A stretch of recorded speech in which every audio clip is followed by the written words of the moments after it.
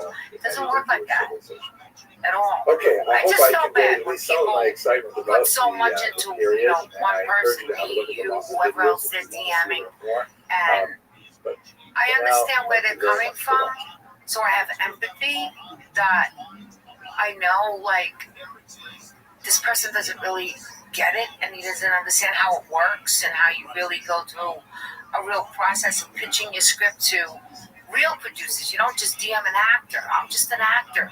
I'm trying to get a movie too. I'm trying to work myself. Like, just because I know people, I'm not going to take your script. I don't even know you. You're a stranger DMing me and hand it to one of my friends. If I'm going to hand my friends one of my scripts, it's going to be something that I need from my script that I wrote. And I'm gonna use that favor for myself, which I don't even ask people for favors ever. I'm very uncomfortable with it. And now the stranger that I never met is like, Miss Nanducci, will you read my script? And it doesn't work like that. But I understand you, and more props to you. Go after your dream. Do whatever you gotta do. Knock on every door. Break down every door. Try to get your thing out there. Try to, I get people like, can you put a word for me on, Godfather Harlem, or when I was on Sopranos, or any show that I was on, or any movie, will you tell them I'll be an extra or this or that? Like, it doesn't really work like that. And I feel bad for these people who DM, because I want to help everybody. But if I helped everybody, what they don't know is, behind you, I have 50,000 other DMs with people asking the same thing as you. And I want you all to win. But this is not how it works. It could, though. So never stop doing what you might think is impossible. Always do it. But the odds are not really in your favor of working that way. The shortcut. DM this person, boom, get the hit, it's going to work. Everything is going to work out. It doesn't really work like that. I want it to work like that. For me, something like that kind of worked for me. I walked off the street, open audition, got a Bronx Tale, and it did work like that. So that's why I have empathy for these people that are trying like the one shot. If I just do it, DM people, however they're doing it might work. Maybe somebody will answer you and will get it to somebody. So don't stop whoever you are. Keep doing what you're doing if that's the way you want to do it. Most likely it won't work that way. You got to go through the proper channels, and I think you have more of a shot working it that way. And I have empathy also. That's you have to look at it and call them empathetic also. But here's what it doesn't get good.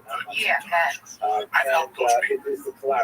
Yeah. I've been one of those guys that said, let me see what I can do. Yeah. I've done it too. And then it doesn't turn into one favor. It turned into two or three.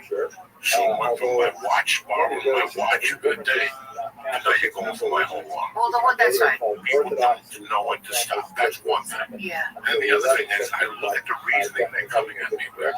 And like I said to you guys, I've had people contact me and say, I need this. My daughter's got leukemia. They know I have a daughter. So they hit me that way. Yeah.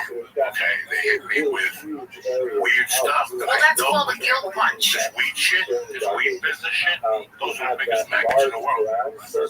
They're the biggest maggots in the world. The weed business, the way they leech onto you, they're the biggest fucking maggots in the world. And that's why I don't mess with them.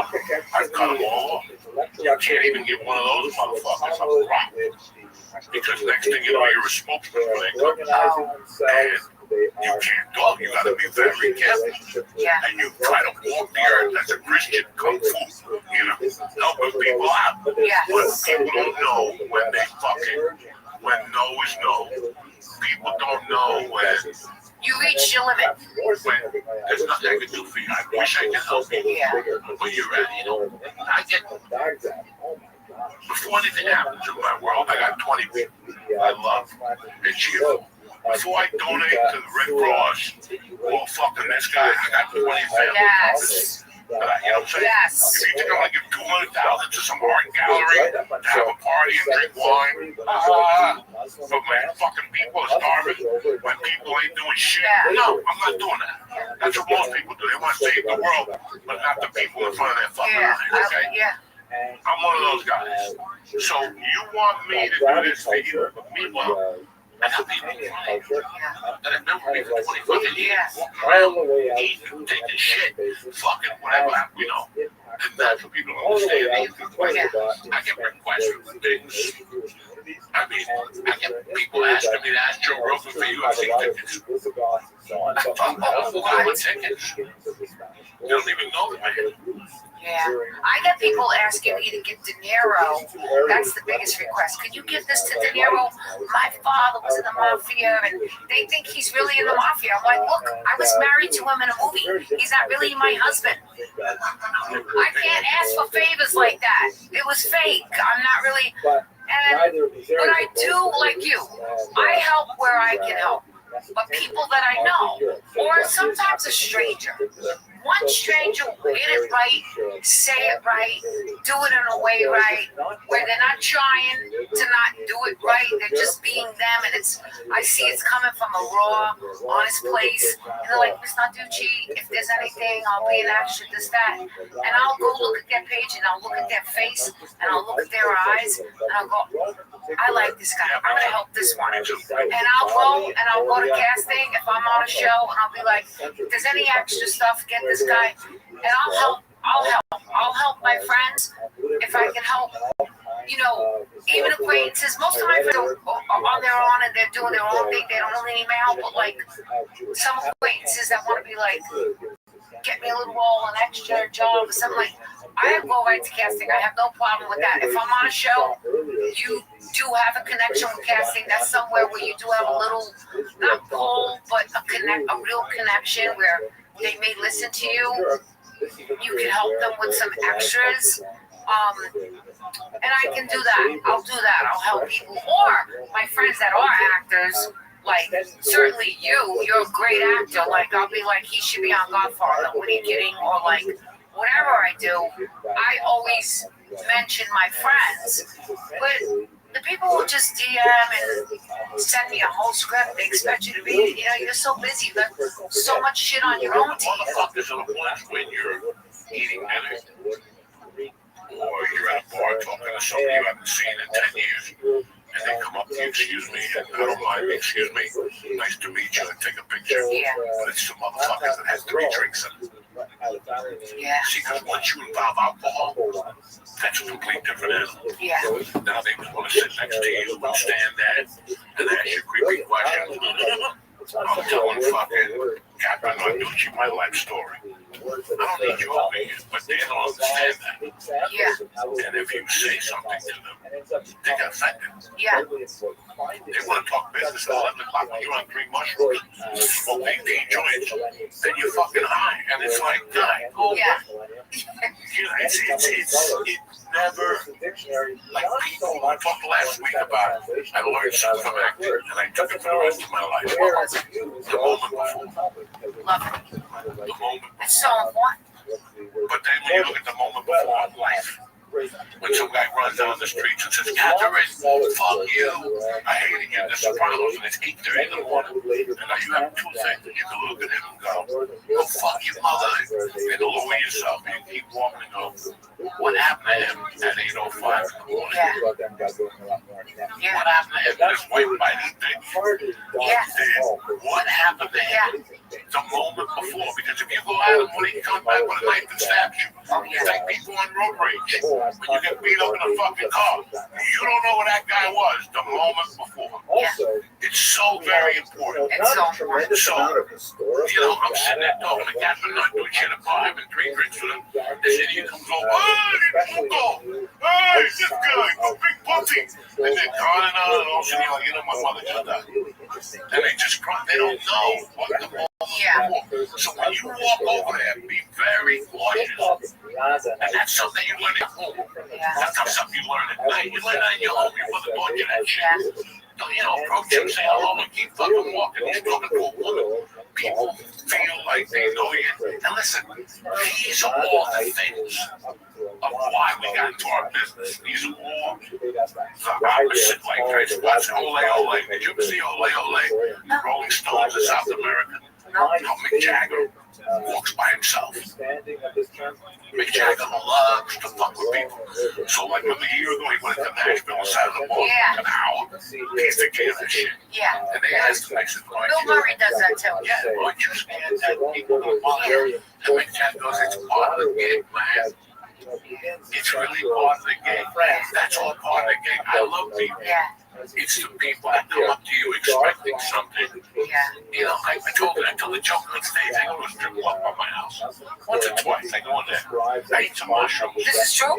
Yeah, I go in there. You know, there's nothing better to see. There's no damn TVs, the music is good, the DJ is hilarious. Because he curses and stuff. He's like, get this big ass bitch up on stage. All that type of shit.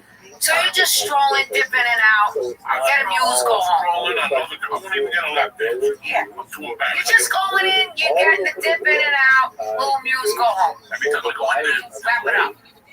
2 seconds. The first night I went in there was great. The second night, 3 kids come over to me, all creepy.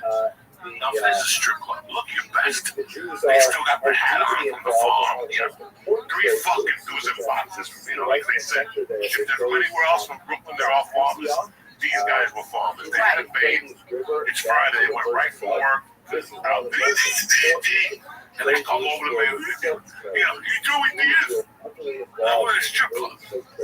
Dancing titties, Russian chick up there shaking her tits, looking at the pole. You Joey Diaz? Yeah, Aaron Rodgers. No, I'm not. Hey, do you really know Joe Rogan? They're 25 years old. Then they start with, does he really help me every day? Does he really go in a tub? And I go, yeah. But the whole time I'm thinking, this is society. It's like that guy you bumped into with the big ass that said hello. Oh, God. They have no testosterone. Why would a 25-year-old talk to a fat fuck fella, old fuck, about another old fuck that lives in Texas that eats elk? There's pussy everywhere. There's bitches everywhere. Would you rather talk to me about Joe Rogan? Does he eat elk on a Friday fucking night? And you want to ask me what's wrong with fucking society at the highest level? That's what's wrong with society. I'm there with a bunch of pussy. Whether you like it or not, it's still pussy. You can smell it in the fucking air. And you want to talk about Joe Rogan? What do you do in that case? I put my beers in, I get in the car, and I go home, smoke 15 joints, and pray for society. Pray that the Jew, the Israelis get play that Israel get. What do you do? What the fuck do you do? It's I'm a strip club, I don't let talk. First of all, I'm 62, I can't hear you. If there's music on, no, me either. you want to come and talk, you'll be green in the face. Yeah. Because I'm just going to go, really? Yeah, and then I'll go. You keep talking after that because I'm looking at bitches. I didn't come here to talk to fucking anybody. Okay? I'm going to look at naked women. I'm 62 years old. I've earned that right. Yeah. I'm not in the park with a long jacket, a rain jacket on. You're not even getting a lap dance. You're allowed to sit there and look. I don't want to lap dance. That's still embarrassing too. Yeah. And you come in your pants and you squeak out of it. If my uncle, I got to squeak out of it. With that foot, then I got an itchy nut and red skin for a month because I didn't want to dry patch it. Because no, I'm too old for that shit. Yeah. Man, this is a lot of information. You know how we do it here. Oh, man. So I want to ask you a question now. You sent me a funny photo because you liked the movie The Ultimate Nights. And you sent me a photo. I love that you sent me the photo of your house, of your TV, in your, where was that? In your basement. And it was, I think it was it me on the screen? In The Ultimate Nights. I want to ask you, what is it that, what do you think it is that you like about that movie? What is it that you like about it? Well, let's get back to basics. I've always liked you. So I loved you in The Bronx Tale. Then you popped up in front of The Sopranos, and you were really good at that. I really enjoy you. Because now I'll get my joy. And I'm the type of guy, if I know you, I'm going to cheer for you. For the movie, like when you're in the movie, I'm cheering for you. While I'm watching the movie, I loved you in the other fucking movie. With Irishman? Which one? Irishman? Yeah, when you took Joe Pesci's clothes off. Oh, I love that scene. You took his clothes off. They said take off your shoes and whatever. yeah, the bloody clothes. I love when you came down, how you looked. But this movie, there was something different about you. This movie was you. You know, Aerosmith is Aerosmith, Guns N' Roses is Aerosmith on steroids. This was Catherine Bonucci on steroids. This was all your year's work, because you've always been funny, just being you. Arthur, they told you not to shoot the fucking gun off in the city limits, you know. You always gotta say fucking something, you know. But this movie, you were extremely funny. Your character really played out in beauty. It was such a... I was disappointed when that movie came out. I read for them. And I was very disappointed. I didn't get it. I'm not one of those guys. Could I ask you about opportunity? Everybody got a point. And then they cast you from Tony Bennett. And the scene I read for, they broke it up into 5 guys. Fucking brilliant. That's how we can talk for hours about that. Wow. The scene when he's yelling at the TV, you know? Yeah. And they go, tell him about Columbo. He let off whatever the dude jumped up 6 stories with a 5-foot blanket and all that shit. Yeah. That was all. They broke it into 5 different bosses, talking about how Columbo put that guy into mayor. And Gillette, the guy they shot in the barbershop. Oh, Michael Spoley's character, Joe, Maranzano, whatever his name is. Yeah. Toronto, whatever the fuck. I'm so mad I don't know. But I can't think of the the name. fucking court scene, you are fucking brilliant. He spends all his money on the boutons.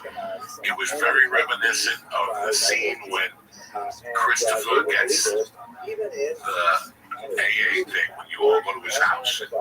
He gets the intervention. The intervention, it became a circus.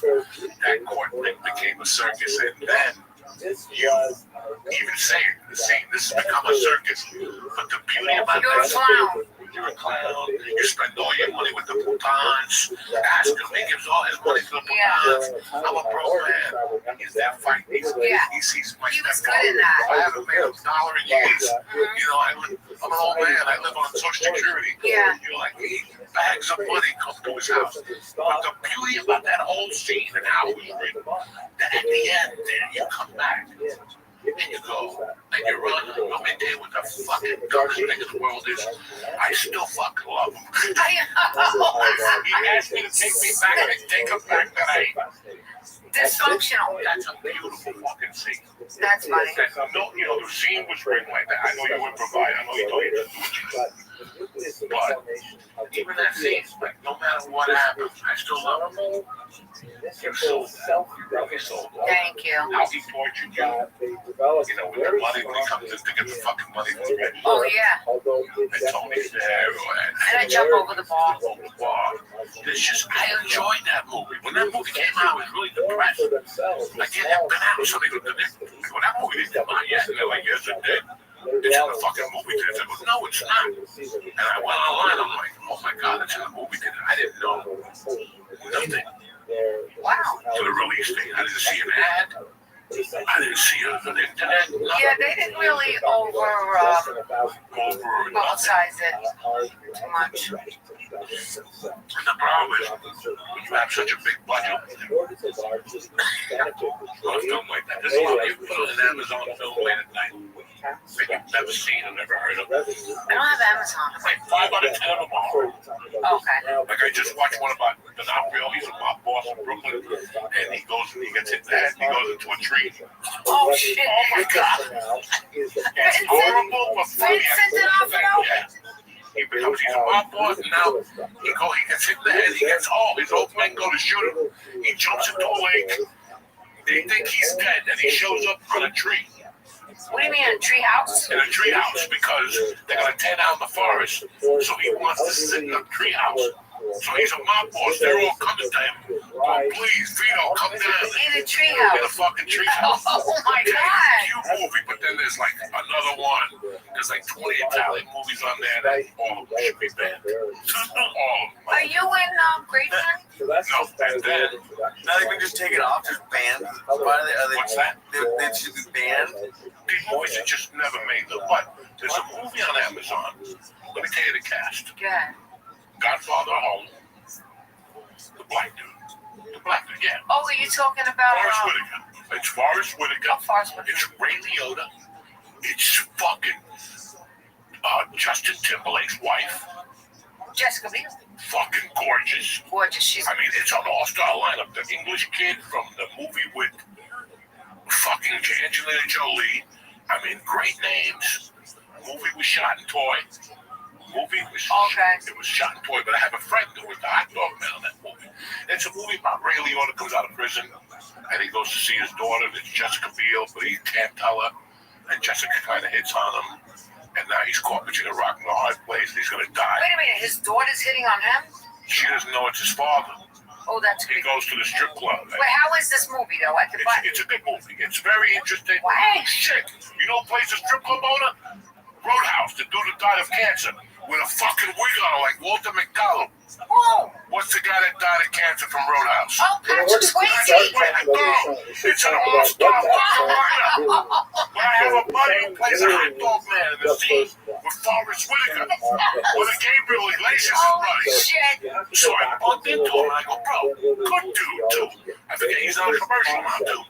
I go, bro, I saw you in that movie. You were fucking great. I go, why did that movie ever get released? He goes, they put so much money into the actors and the locations and shit that they ran out of money for the advertising. Wow, really? And he goes, it happens a lot.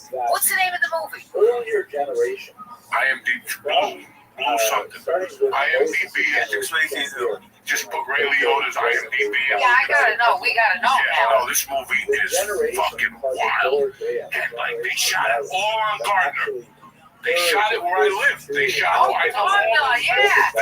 So the end of Garden is a floral shop. And then they just closed that during the pandemic because that's where fucking Powder Blue. How? Whoa. Losing the movie. Tell them the cast. Yeah, give us the cast.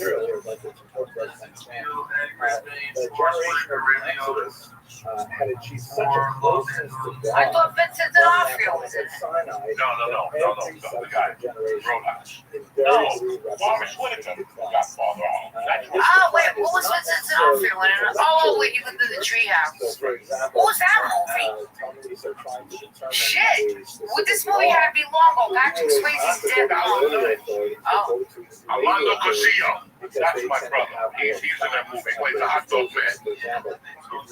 Yeah, he fucking told me because they ran out of budget. They ran out of advertising money. Wow. A lot of times, that'll happen. So that's what I thought happened with Outdoor Nights. But I still wanted to see it at the time. I couldn't take my daughter. I take my daughter to the movie. That's She was too busy. Saw all this shit. So finally I came on TV. Yeah. I paid for it. Yeah. Paid for it. And I thought it liked it. I loved you. I loved Deborah Bessie. I loved De Niro. Did you like him? as Vito. I mean, listen, I'm a De Niro dude, but as Vito, oh my He was so good. Oh my So God. good. A couple of white guys in that movie were fucking great. You just get Tony Bennett. I didn't like the way they put Tony Bennett passed away. Yeah. Before they came out, I couldn't really. I love that guy. So he's very.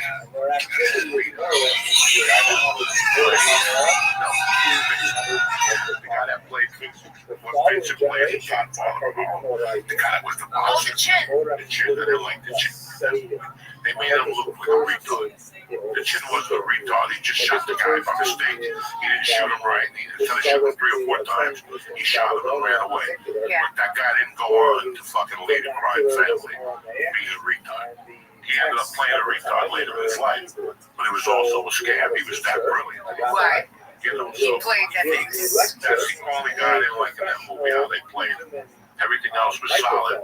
I like the name of the club, the social club with the Alto Knights. Yeah. I liked how Columbo was very politically fucking, that's what a gangster was, you know. They got to be in politics rocking it. And I liked all that. You were great, man. I thought the movie was so good. I thought De Niro was on his game. I loved everybody in it. I loved the whole cast, and I loved Tony Bennett. I thought he was so authentic and real. And his acting was honest. He was so chill, that guy. Always just like himself. That's the key to acting. You have to bring yourself. You have to. And I love what you said about acting. That's the key too. The moment before. it's like it's so important the moment before. And what do you want from a scene also? It's like, how do I want you to feel when I walk in this room? How do I want you to feel? What's my objective? I want to be a good guest on this show. That's my objective today, right? I want it to be a good show. So try to find a way to do that. Subjects to talk about, make it interesting, but be natural and organic.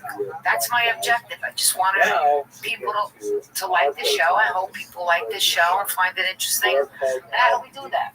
We just come up with good subjects that we want to connect with people who are watching it.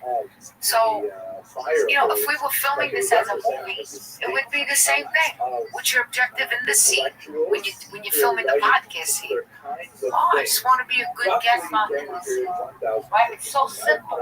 Keep it all simple. Keep everything simple. And the moments before are great. It's a great thing. I'm glad you learned that. A long time ago, like when I first got to LA. That's so great. And I learned that was a $35 a month acting class. His name was Frank, some Italian guy from Brooklyn. Wow. And he taught on Monday nights, and I started with him. Frank Perna or something like that. And I started with him because he was close to the house. He was cheap. But the only thing I didn't like was Monday nights. And Monday nights was the hot comedy night in LA. So I have to go to class, do a scene, and then leave. I didn't like doing that. Yeah. The guy was such a good teacher, but I didn't want to do that. Right. And then I went to Advantage of. Oh my God. She's like the shit out. She's the shit. Did you learn from her? Yes. What's the biggest takeaway from her class? She makes everything about sex. Is it very? This is what she does. She doesn't make it. I take that back. No. She just. It's about. Am I right? It's had a lot. I sat in on it. Fucking watch The Mayor of Eatontown. Wasn't that movie, The Mayor? The female, the chick from Leo's wife in the fucking boat, the Titanic. Oh, that's oh God, she's amazing.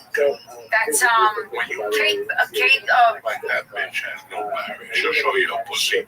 She doesn't care how she looks. She not. You know what my acting teacher used to say? This is gonna say what she is.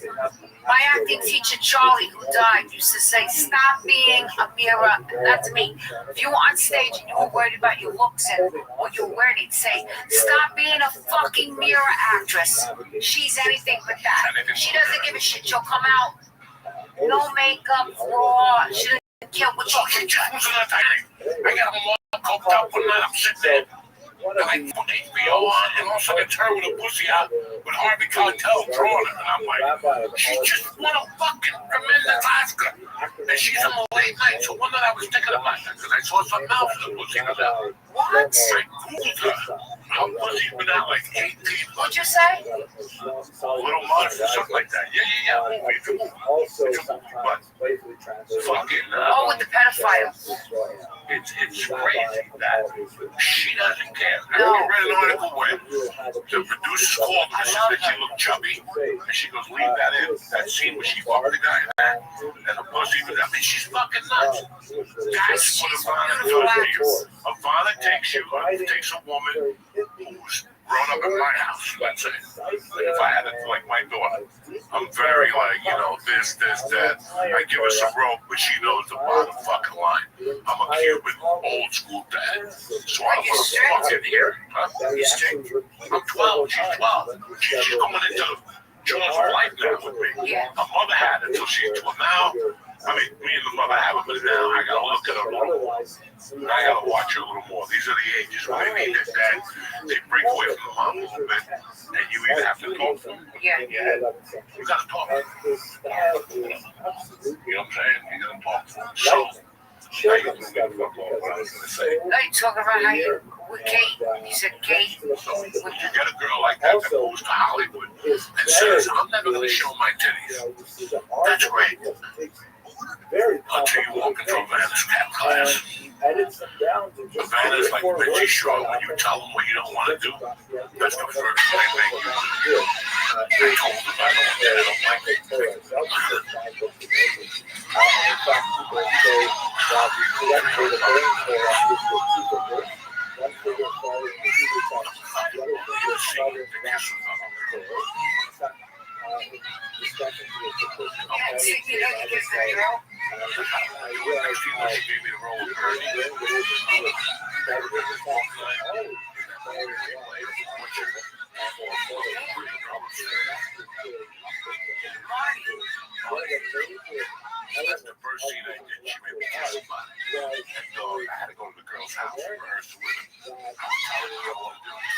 Can I ask you something? You're so outspoken. You're so. I'm not gonna say the words, the P this, the P that, the F this, F that. Try to get you to do like a little thing where you're kissing somebody. What do you shrivel up like a prune? Yeah. Why? That's why I'm not. So then I'm gonna tell you what that's about. The psychology. It's all a front. I'm a prude motherfucker. No, that's all a front. Listen, no, because I know for a fact. Listen, I'm 62, I'll tell you the truth, okay? Yeah. I love strip clubs. And I'm a Cuban old school cokehead. I had to fight off the machismo all those years. But I got nothing wrong with Captain Dude, you coming up here to the bar? I go, Captain, why you coming to late? I got an 8-ball of coke. I'm gonna suck your fucking uterus out. Okay, and I want you to go. You're right. Let's get the fuck out of here. Is that how that would go? Now, God forbid. No, but now, God forbid. Captain Narducci said to me, hey, I got an 8-ball of coke. Let's go back to my house, have a few cocktails. Reverse it. I'm done. I run like a pussy. I've done it before, and I'll do it again. And especially, it is the weirdest fucking thing. So when I go to a strip club, I don't mind me going to you if I'm coked up and drunk. I haven't done coke in 18 years. So that side of my personality left. So now it's even more. But then, I felt bad for the girl. I'm 300 pounds. Why would a pretty girl want to kiss me? That's forcing myself. Even for a fucking scene in a movie. When a girl has to kiss a man in a movie, the guy's at least a fucking 8. Okay? And she don't mind. He's an 8. Okay. I was a 4. I don't want to kiss a girl that's a fucking 10. They're 20 years younger than me or 10 years Could younger. I just say something? Go ahead. Do you love acting? You're an actor? I love doing it. Are you an actor? I don't know. Oh, I like that honest answer. I don't know. It depends who I'm around. It depends who I'm with. It depends who I'm in a scene with. It depends who I'm working with. I don't know. I don't know. I can't do voices. I can't do fucking accents. I can't dance. I can't jump up and down, so I don't really know. I can look at your eyes. I can be sincere. I know all the principles of what I want to do because I stole the principles of acting and used it in my stand-up. Something that's not a mitzvah. I don't have that mitzvah at all. So I was one of those dudes that understood acting. Or I just told you about a movie I have an audition for. So the yeah. I gotta go to New Mexico. They're paying scale. They want you to play Italian, Mexican. Right. What do they call it? A fox? That's not the point. That's not the point. At the border? Right. Slug or whatever. Right. But the point is this. The point is this. That it's a chance to act. Something's kicking in over there. He's all Holy salvoed shit! out. He's all salvoed out. Kick it It's in! his lucky night. So, there was a time when I was already on top of that. Remember, I booked a bunch of movies from sending tapes in. I do my own auditions. I get films in pre-production. I get the script from the agency. Do you feel in your heart? You feel in your heart of hearts, in your gut, the same way if I said to you, Joey, are you a comedian? Are you a comedian? Are you a good comedian? Yes. Do you understand comedy? Yes. Do you think you're a good comedian? There's better comedians, but I'm good. I can hold my own in a room. Let's just say that. Okay? I can hold my own in a room. Okay. I'm not the best comic. I'm not the best writer. But energy and heart and enthusiasm always wins with me. Okay. It could be a minute joke, but the way I'm enthused about it, it becomes bigger. It's smoke and mirrors. Do you think that you were born to be a comedian? He tells you a little bit about how the mitzvah is Yes. formed. Is there anything else you can do better than comedy? Steal. Rob, plan. I love all that shit. Still today, you could steal better than you could be a comedian? No.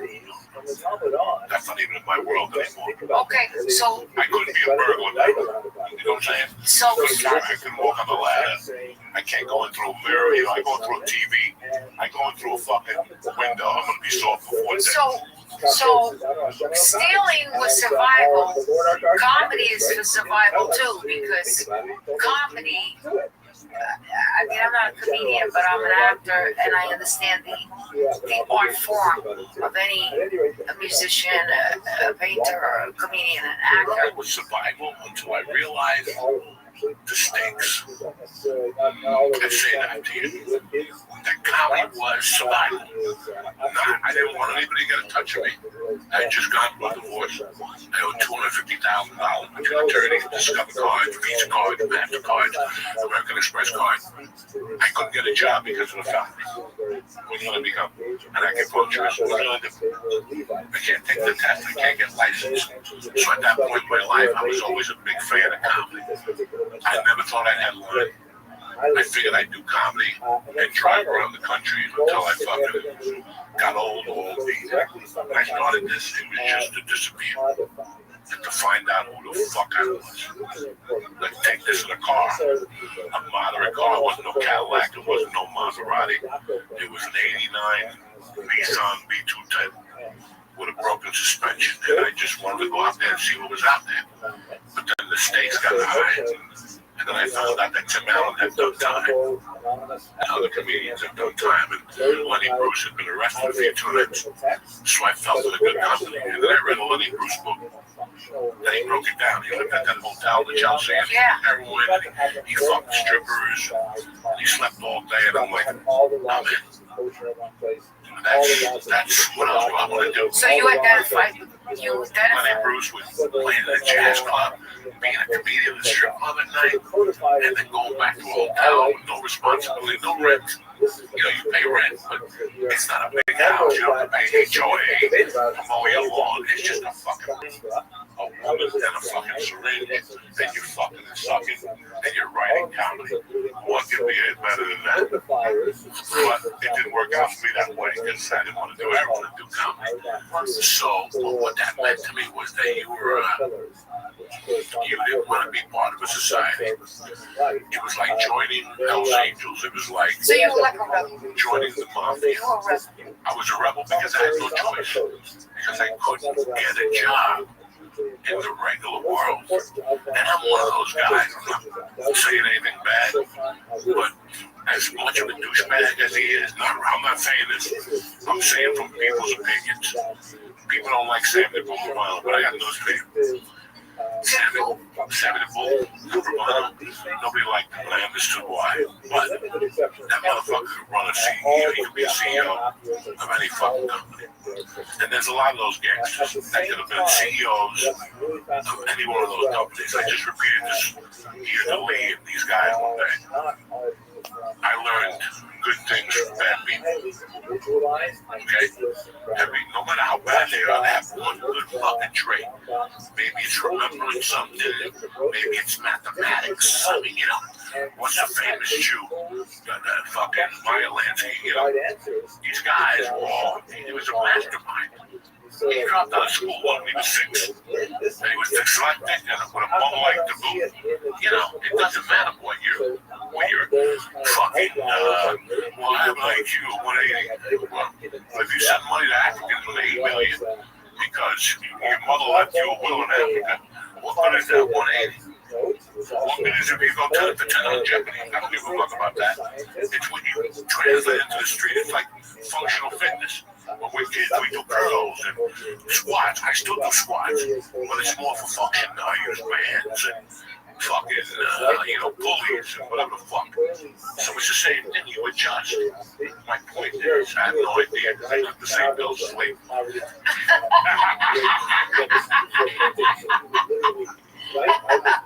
Well, here's my question is to you.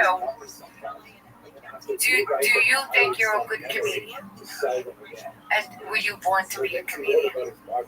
Yes. Well, you were more born. I'm going to tell you something about you. I was born to be a fucking attorney. I'm going to tell you something about you. A Jew attorney. Can I tell you something about you? Break it down a little bit from what I think. I think that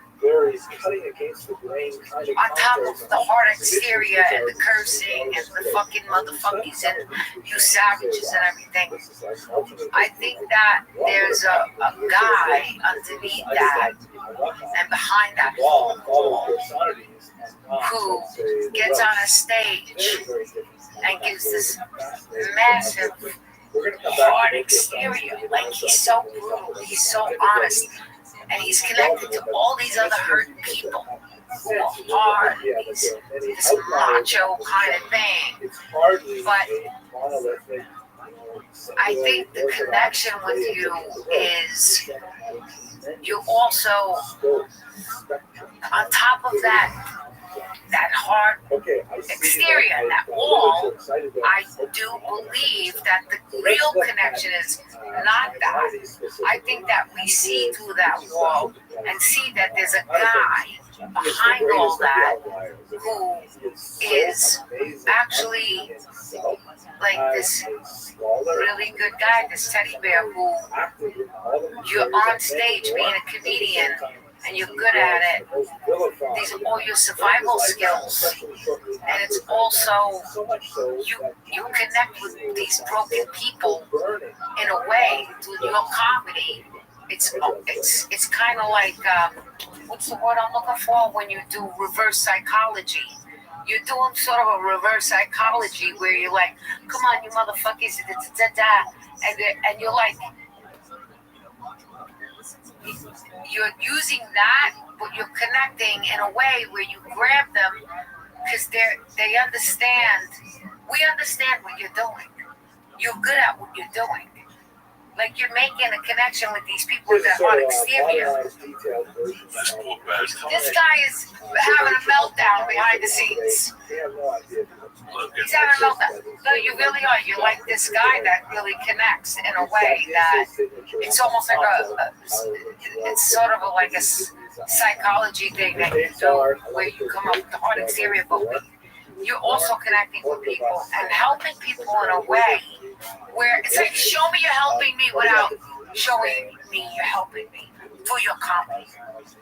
Good way of putting it. And to answer your question from before, yeah, I feel like an actor at times, but the last 5 or 6 years I haven't, because an actor wants to get out there, whether they pay him $1, whether they pay him $10,000. So does a comedian. But the problem the last couple of years is the money has gotten so bad, and they want you to do weird things, and I've just said, you know what, I'll pass. So that's why my hesitation, that's why I hesitated.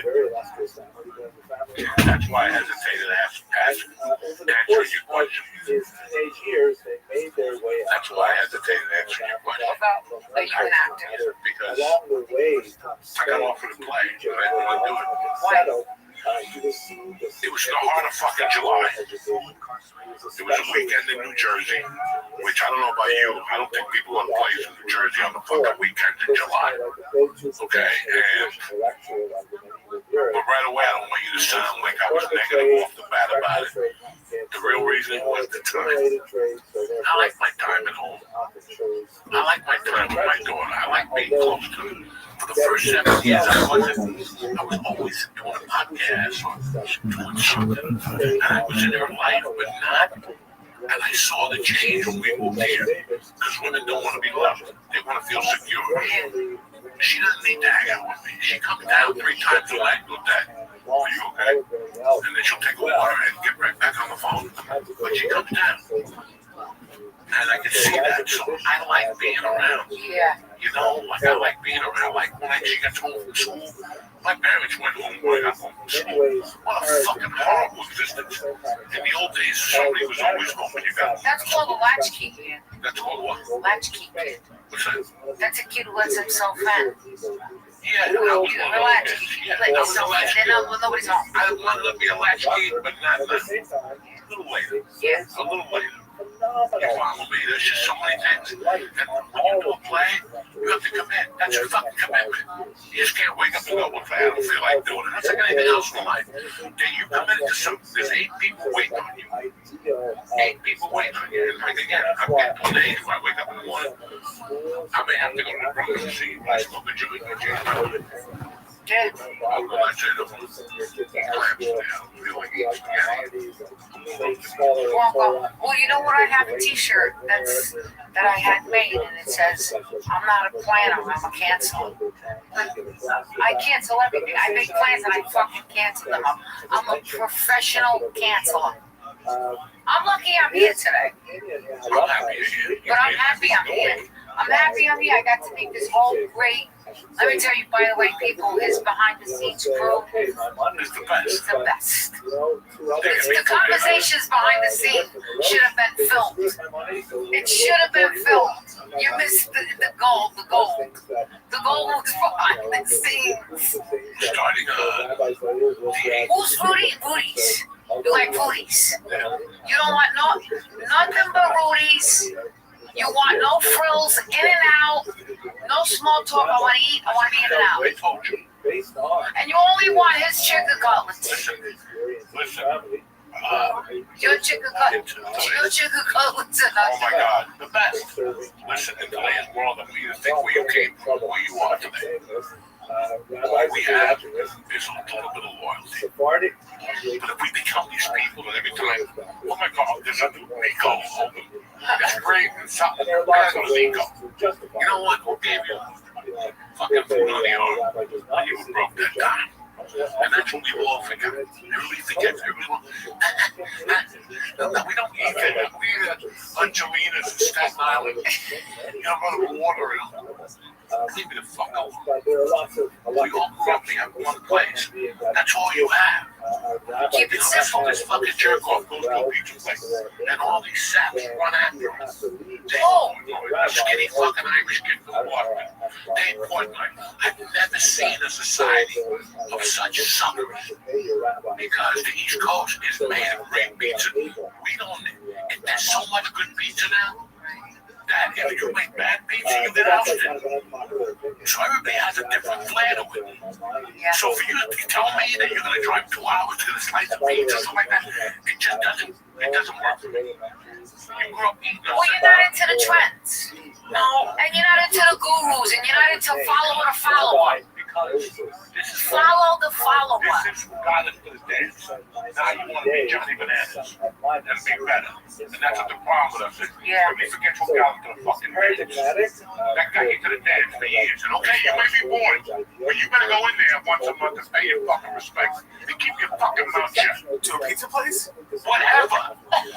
I grew up in Roma part-time. See, you're not from that world, Lee. So you would never understand.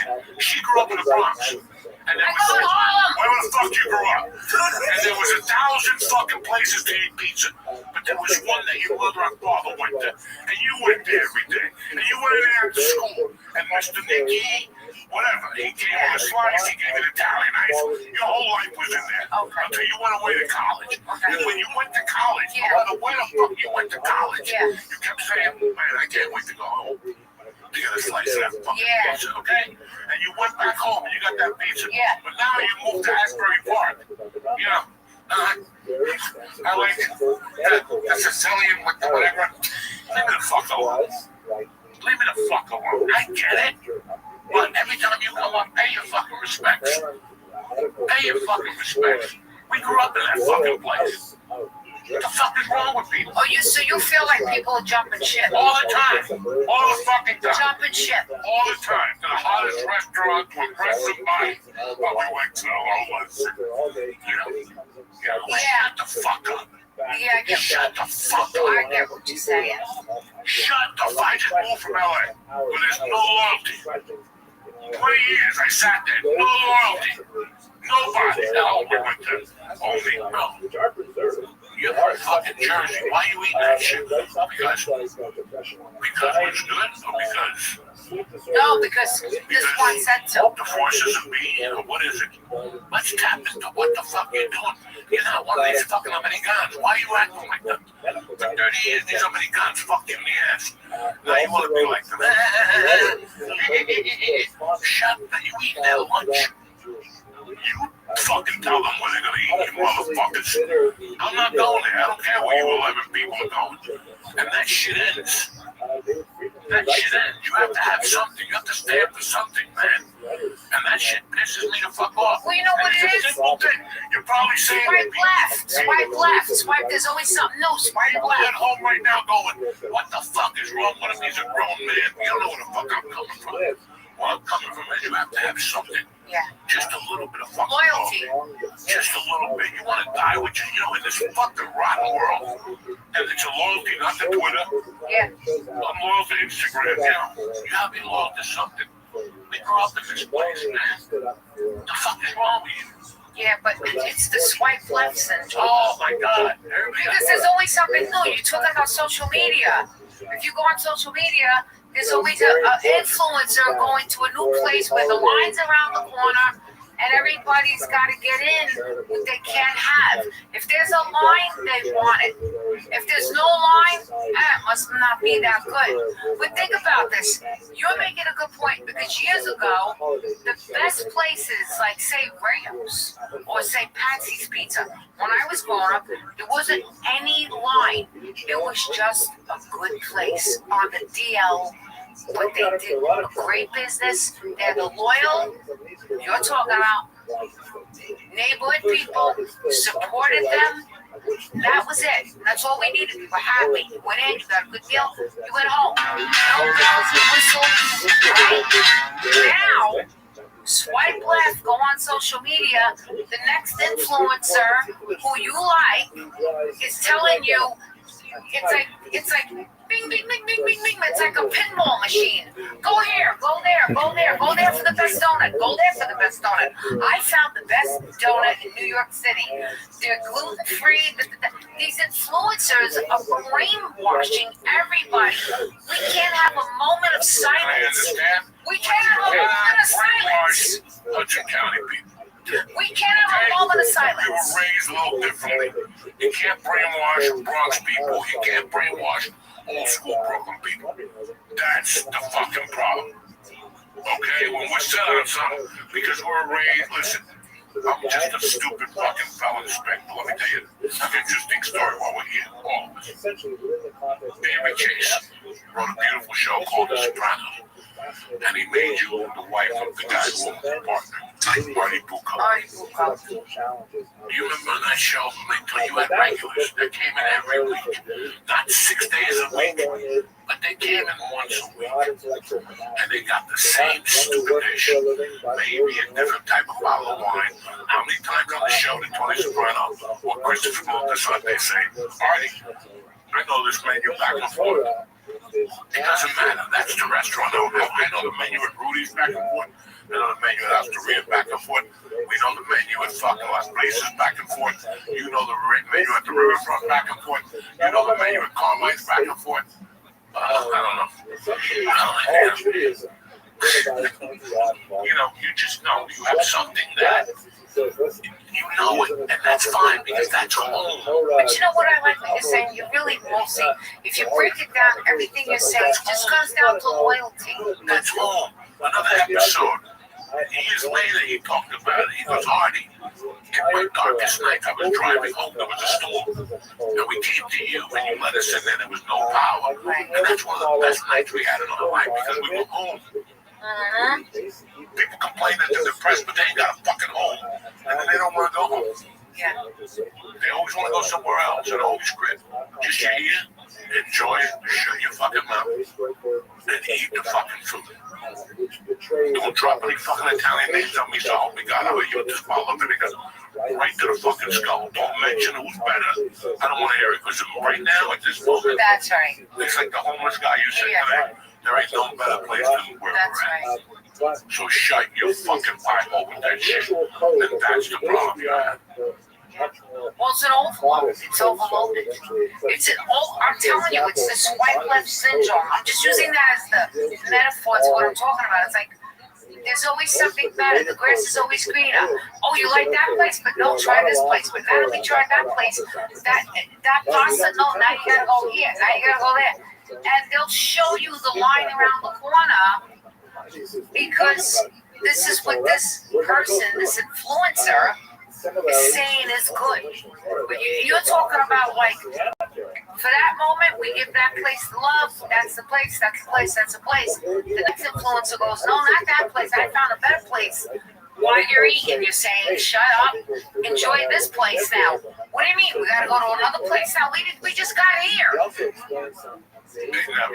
It's a swipe left syndrome. It's the ADD. Swipe left syndrome. You know, I live in central New Jersey since I've been there. I like 2 restaurants. Both of them are on like weird now. They've opened up all these restaurants last December or December before that. They opened up a Mexican restaurant that people who have car accidents pulled into. It was insane. Parking lot, they had cars on top of cars. They had to use the parking lot to fucking other businesses at night. I've never stepped in there. I won't go in those places. When they hopping like that in the beginning, they're all sacks. Because they go in there under the ether. They're under the ether. Yeah. They go in there.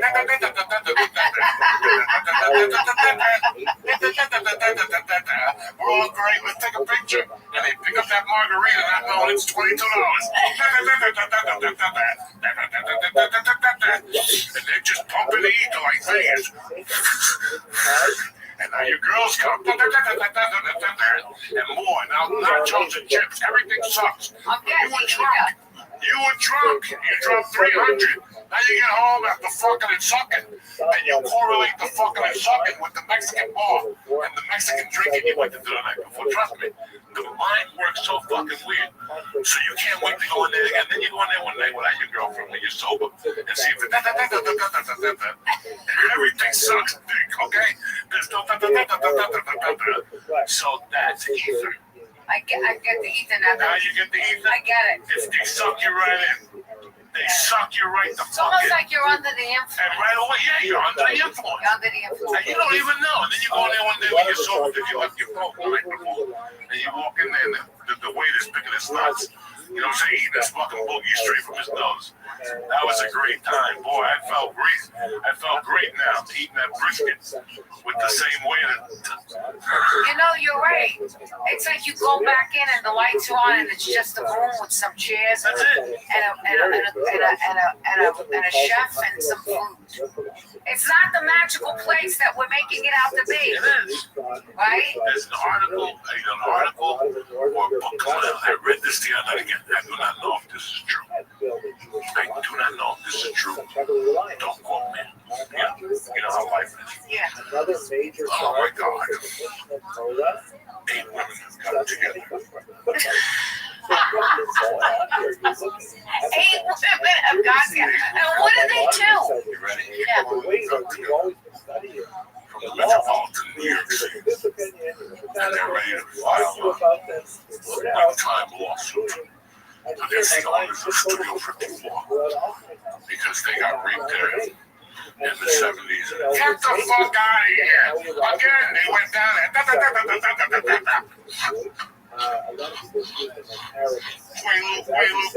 Quaalude, Mick Jagger walked in, they sucked his dick. And they remembered it during the pandemic. Like everybody else did. Remember during the pandemic? Everybody remembered who raped them. During the pandemic, they shot Ether. Everybody remembered who held him now. 20 years ago at a fraternity party. Who grabbed your pussy when you salute the soldiers. You know, everybody remembered. It was very interesting that a woman will wait 50 fucking years. 50 years, 8 of them. What happened to the Studio 54? They say they got raped and sexual. You know, everybody said it was a party. It wasn't for us. It was a night of hell. Steve Rubell took us in a room and whipped us and made us snort coke off his dick. It was horrible. You know, that type of shit. Okay, so for the 2,000 people who went there, they said it was the best night of their lives. They didn't go. I mean, Bing Crosby was in there. Paul Castellano was in there. Frank Sinatra was in there. Okay, but now these 8 women say that in 1978 or 77 or 73 that this happened. You know, it just, it's like Jesus Christ. What the fuck? What the fuck? I didn't know I brought this up now. Fucking, we're already high. We might as well bring up some more shit to confuse the fuck out of me. That pill is kicking in. Oh, it's kicked in a while. Look at this poor bastard. Me, I go for 2 more. 2 more what? 2 more of these motherfuckers. Why? Why not? It's Monday night. It's Labor Day weekend. You ain't got dick. I ain't got dick going on. It's Labor Day weekend. That's it. This Friday, Saturday, Sunday, Monday. It's over. Summer's over. It's over. Wow, that's scary. You can't wear white no more. Shit. That's it. You gotta put on the dark bucket. I want to see if you stand up right now. No, leave him alone. Leave him alone, please. Leave him alone. Don't bother. Leave me alone. Leave him right there to sit there. I'll do it right now. Once he gets some pizza, Let's get one line. no, leave him alone. Let him get some food, and then he'll do stand up. He'll jump up and down for you. Look at his eyes. They're like, Yeah, that's Those are what they have Jewish. clothes. Those are Jewish eyes. Now, dude, did you have a good time shooting out those nights? I really did have a great time. I like being away. I like being out of my environment and on location and not around familiarity. You know, I like shooting in New York because I love New York. I'm a born and raised New Yorker. On the island of Manhattan, not the Bronx, but I do like the Bronx. But I am born and raised in Manhattan. I like shooting there. But I like getting away to shoot films. I like being away on location. Because then you're not around familiar faces and places. And I feel like when I'm at that point, my imagination is at a much higher level. Anyway, imagination, let me ask you something. And You ever walk into all these hotels, you go to your room, you put your shit on the bed, you go, how the fuck did I get here? when you're working, Yeah, like when I check into the hotel, they're like, hi, Mr. Diaz, welcome. We have a basket for you. And you're like, these motherfuckers don't know 10 years I was robbing these baskets. You know what I'm saying? They're like, we got a basket for you. Welcome. The movie welcomes you, and then you go to your room and you sit down. It's a nice room. You got buckets and sodas. but I gotta tell you, those are my proud I moments. understand, but you ever Because sit I go, there, shit, man, I earned my freaking way. This little shit cockroach from Harlem earned her way to not a hotel room. I could get myself a hotel you room. understand what I'm saying? I understand. But those moments that I'm answering you how I feel about that are surreal for me and proud moments for me. Because I'm like, boy, you know, my ex, Joe Maruso, he's an actor too. He said to me, Kat, every now and then, every night, my therapist told me, when you're feeling really bad about yourself, at night, when you're alone, and you're about to get in bed, you give yourself a pat on your own pat, like literally, you go like this. You did good today, kid. You did good today, Kat. You give yourself a pat. You tell yourself you did good. When I walk into a hotel room on location, and I go, it's not about, oh, I'm in a hotel room. It could be a shithole hotel room, and I could be doing an independent film for $100 a day in Massachusetts, but I still have the same feeling I have as if I walked into a hotel on a studio film in Hawaii. That you believed in yourself enough and you did the work to get here. And you're here and you did something good. That's something good. That's the one time I give myself credit and go, don't be hard on yourself. You did something good. Give yourself the pat on the back at the end of the night and say, you did good, Kat. You did good, kid. And I do. I go like that to myself. And I always took that to heart what Joe told me. And when I check into the hotel, wherever it may be for a job specifically, it's better feeling than when I'm on a vacation with family or friends because I earned that. And I worked so hard for that. Thank you. Now you know why I don't like fucking vacations. And don't wait, we were talking about that's a different story. But I earned it. I earned that fucking room. I earned this place. I earned my place here. I earned welcome Miss Narducci. We have a room for you. Thank you. I earned that. It didn't come overnight. I earned that.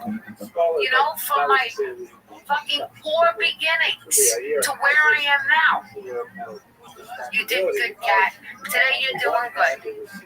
Tomorrow you might not be. When the movie's over, you could be out of work again. Right now, you're checking in to do another movie you earned. How they can come up? Working with me. Right now I just have the series that I wrote, and I'm hoping to get it done as a movie, which I was just told by somebody that I love and respect, that you all know, but I can't say, saying that because I wrote 8 episodes of a series of my life, and the person read it and said it's going to be a movie, so I'm going to be like trying to get that made right now, and hopefully Godfather Harlem's coming back for season 5. No. And they destroyed it already. no, come on, give Chris Malgado another chance. I love Chris. I love that show. I love that fucking show. You just weren't crazy about season 5. There's like 3 of us that really like that show. And we've all looked at each other and said, what the fuck was that? It reminded me, you know what it was reminiscent of? Yeah. Miami Vice. Last season of Miami Vice, they were chasing a guy. That was Martians. They were doing everything. Remember that the guy became somebody else? Don Johnson had fucking whatever. He forgot who he was, so he became a renegade drug dealer. You're like, what the fuck happened? What happened? And that's what happened. What happened was, with that show, the cocaine, but with other shows, you know this happens. The show was great the first season. Then one motherfucker decided to leave from one of the writers. And then the second show was the second season is strong. And the third season is stronger because now they're bonding. But usually the 4th and 5th season, now people start using those 2 years to get bigger and better jobs. Yeah. And now you got to bring people in, plus executive producers move on to other projects. Like Chris did. Chris moved on to that fucking Heartbreak Hotel with those dudes. That wasn't that good. You know, I never saw that guy. I tried 1-2 episodes. Great cast, but just it was overdone already. Was it? Yeah, so we already did that. And they shut up to the point. And it was, Giselle. They released Giselle to talk about that place. So then he came back and... You mean Griselda Blanco? Yes. He didn't do Griselda Blanco. Maybe he did. No. That was Captain Zeta Jones. No, that was the Spanish girl. She dated the quarterback from New England. What's her name? Sofia Vergara played that girl. But the point is that... I'm sorry, yeah. Once they move on to other shows, because and it happened to a ton of shows. On ABC, David Kelly got really hot for a while. Michelle Pfeiffer's husband, I think he is. Oh, yeah. They built a studio around that motherfucking Orange County. They built a 4-studio fucking, the guy had so many projects, David Kelly. I think he had like the one about the 2 Italian. He had a ton of series on ABC. And, after a while, you start moving from show to show. You bring your best people. Yeah. And those shows suffer. That's what happened to Godfather. And it broke my fucking... The 4 episodes was about Bumpy Johnson. Then Bumpy Johnson disappeared. And then you got fucking hit by a car. And then, it was like, what the fuck is going on here? So, I have a question. That has nothing to do with the Godfather Harlem. Are you seriously going to call me to Empire Casino? Yeah, I'd love to go up there. We need to go to Empire Casino. How the fuck? They just told me that. It's in Yonkers. Gambling got shut down in New York. That shit I was talking about was done. Jay-Z is bringing a casino to 42nd Street. Yeah, the 42nd. It got shut down? Well, somebody told me that works in the city. He thinks it got shut down. I don't think so. No, I've heard It's still alive. I've heard of it there. I've heard of it on Coney Island. Coney Island Casino? There's a lot of people talking about putting it there.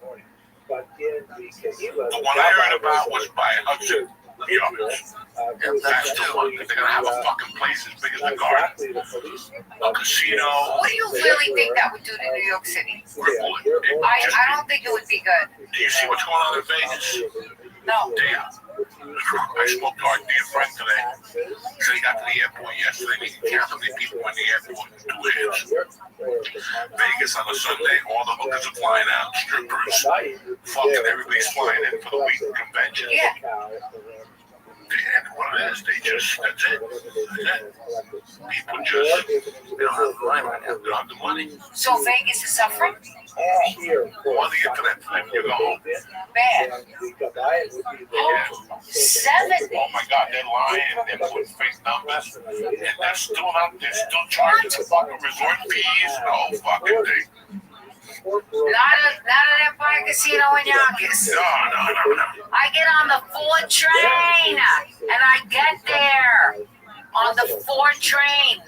I get off in Yonkers. Last stop. And I love it.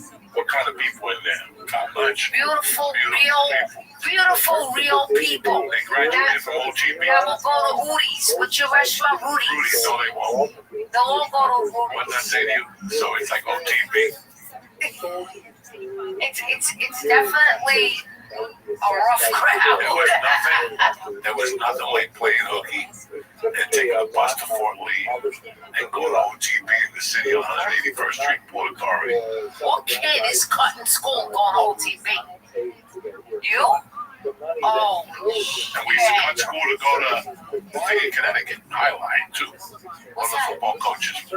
We'd have to drive him up to Connecticut and give us $25. Sidearms, heavy side. wow. Oh, yeah, I loved all that. My mother took me to, like, my mother was a gambler, so she took me to Yonkers. That was, listen, when you go to Yonkers Raceway at night, you got problems. That's where the casino is. Yeah, you got The problems. Trotters are right there. You go in the daytime. I go with the day and I leave. I went the other day, 2 o'clock, I got on the 4 train. I'm sorry, 1 o'clock. I walked into the casino like 2 o'clock. I left the casino 11:30 at night. But I take an Uber home. I take an Uber back to the city. That many hours and I lost track of time. I think I'm coming out at 4 o'clock. I'm like, what? 12 o'clock at night? I lost my mind. And they have blackjack and stuff there. They have the virtual blackjack.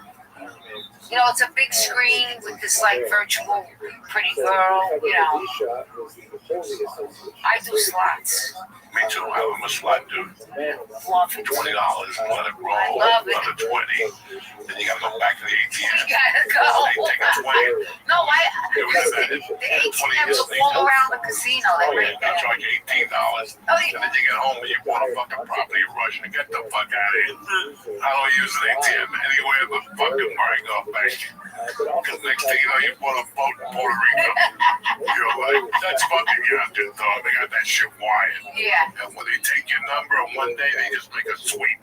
Yeah. You bought a fucking plane. You know, you don't need that. You're like, I love Yonkers Casino. oh my God. What slot do you like? It's like this. What? What slot do you like? I like this one. It's called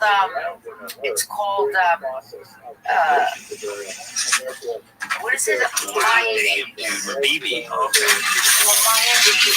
like this other one, Slate, Dragon Play, and then one other is called like Tiny Kitty. Some people call me Kitty. And I like the kitty cat. It's like a cat that comes in. The cat comes out, meow, meow, goes around, and drops the money. It drops the money.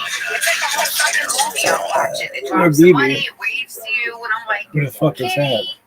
I love it. There's people who like live stream themselves playing slots at casinos.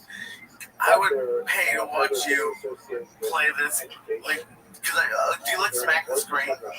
Oh, I punch it. Yeah, oh, I knew it. I shake it. Yeah, I love it. I love people. And they're like, how do you pay a machine? I love gambling. How many of those pills did you take? Not enough. Not enough. Trust me, he needs 2 more.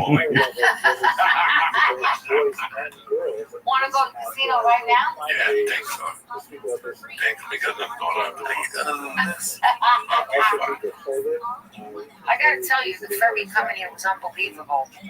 You know, it's crazy. You say you're bored. What do we do? You either go out to eat, you go to a movie. I go to galleries because I'm an artist and I like to look at art. That's always good for me. It may not be good for everybody. I like that. You go to a movie, but then you think about the other things that you don't do. Taking the ferry here, now that's just that ferry, New York to Weehawken, right? Okay, but you could just get on the ferry. There's like $10 ferries that go around the city. That's such a nice thing to do on a beautiful day. It cleared my head from here to the city. What was it, 15 minutes? Keep one of those edibles. You don't really stay in fucking Yeah. You think you're killing it out there. You end up I'd rather have what do they call the little baseball bat? You know, the Prevo. Yeah, the Prevo. I like a nice little Prevo. But I like indica. There should be some in the trunk. I don't like sativa. No, I will take a little condom. Because I'm already hyper. Sativa makes me more hyper. I like indica. I can tell you're already hyper. I'm hyper in this bitch. Captain, I'm happy that you came home tonight. That was very Me too. We had a good time. You look beautiful as usual. Thank you. You're still a fucking savage. I congratulate you Thank you. on everything, especially outdoor nights. I really liked it. He gives all his money to the Bhutans. Ask him. And Lee, what's going on with you this week? August 30th, I'm at Barbershop, TV Barbershop in Hoboken again, 2 shows. Oh, shit. And we'll be I'll be at the open mic Wednesday. Thursday, we got the bucket. And tickets go on sale tomorrow for Party Casino the night before Thanksgiving. That's always a good fucking night. Oh, that's the best night. Last night I have a different lineup, different crew. Come on down. You can gamble. Man. Wait, where could I gamble and see you? Party Casino in Philadelphia. Where? In Mendoza. Is it the casino? Bethesda, whatever the fuck it is. I don't know. Yeah, we just did this last week. Oh, shit. He's got the Tesla, so be careful. You in the front seat and shit. Does it drive by itself? Anyway, I love you, Captain Lee. I love you, Dad. And tickets also went on sale for November 8th in D.C., I think, and December 5th in Virginia. I don't even have a webpage. We're in Maryland and Virginia, one in November, one in December. Yeah, and then, but we're in Florida next week, and that's all that matters. September 6th, Hard Rock Live. Friday night, it's Casey and the Sunshine Band. You know what I'm saying? Do a little dance, Take a little make it loud, get down tonight. Bring the fucking glue. Bring whatever you got. Glue, I don't give a fuck. It's KC. He's only got 2 songs. You'll be jumping up and down for an hour. What's the other one? Cause I'm your boogeyman. Oh yeah, Boogeyman. So he'll do like a trio. Boogeyman, something else. He'll do this is a new song. Listen, KC, don't play no new songs, all right? Coke ain't even the same anymore. You got one song, just stick to it for an hour. Do a little dance, make a little love, let down tonight. Come on, keep going. Keep going, KC. That's it. I love you, motherfuckers. Have a great week. Stay black, and God bless you and your family. So I mean, these are really important things that help corral Jews within kind of like a set of boundaries for behavior. These will be challenged throughout the entire period that we're looking at, but most especially when we get to the modern era. In this regard, the attacks on the Jewish communal structure are one of the most important elements of what makes modernity for Jews. We're not there yet in terms of our Jewish History Lab series. Welcome to the show today, guys. I want to let you know that I have some tour dates. You want to see me live space, This all fell apart in the 18th real time. century, partially because of Jewish erosion of the system. But you can see the roots of it, especially from the 15th and 16th century onward. But it really collapses in the Welcome to the show today, guys. I want to let you know that I have some tour dates. You want to see me in live space, real time. They call it IRL. Jacksonville, Florida, February 2nd. I'll be there. St. Petersburg, Florida, February 3rd. Orlando, Florida, February 5th. Lafayette, Indiana, February 24th. Rockford, Illinois, February 25th. Chicago, Illinois, February 26th. Tulsa, Oklahoma. Oh, that's sold out now. May 6th, we may have had one there. And then Los Angeles, California, at the Filter, May 7th. That is all Return of the Rat Tour. You can grab those tickets on TheoFon.com/tour. Today's guests are two men who are from another country, and they left their country. I'm not sure why exactly, but that's what they did.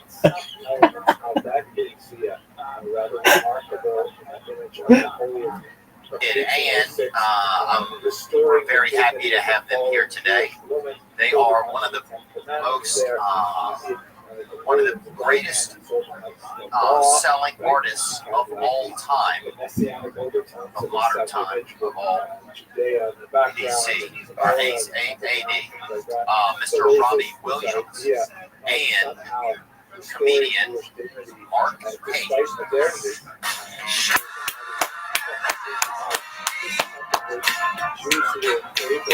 I'll sit and tell you the story.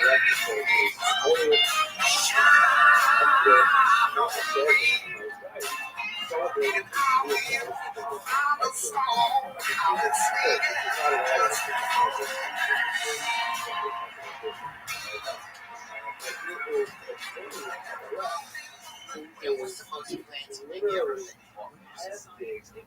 What's the most fancy thing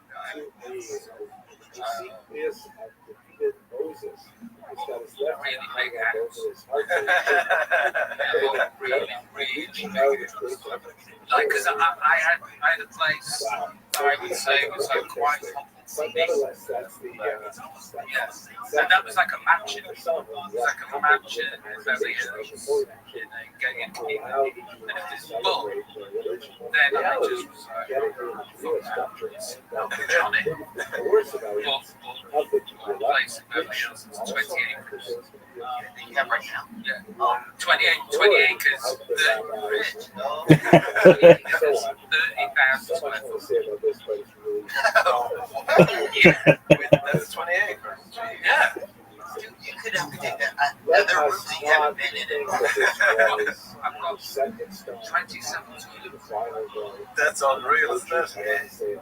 But let me tell you the thinking. Okay, so the thinking is this. So you make some money, and then you want to keep that money, and then you want to do things that you understand. I don't understand. So,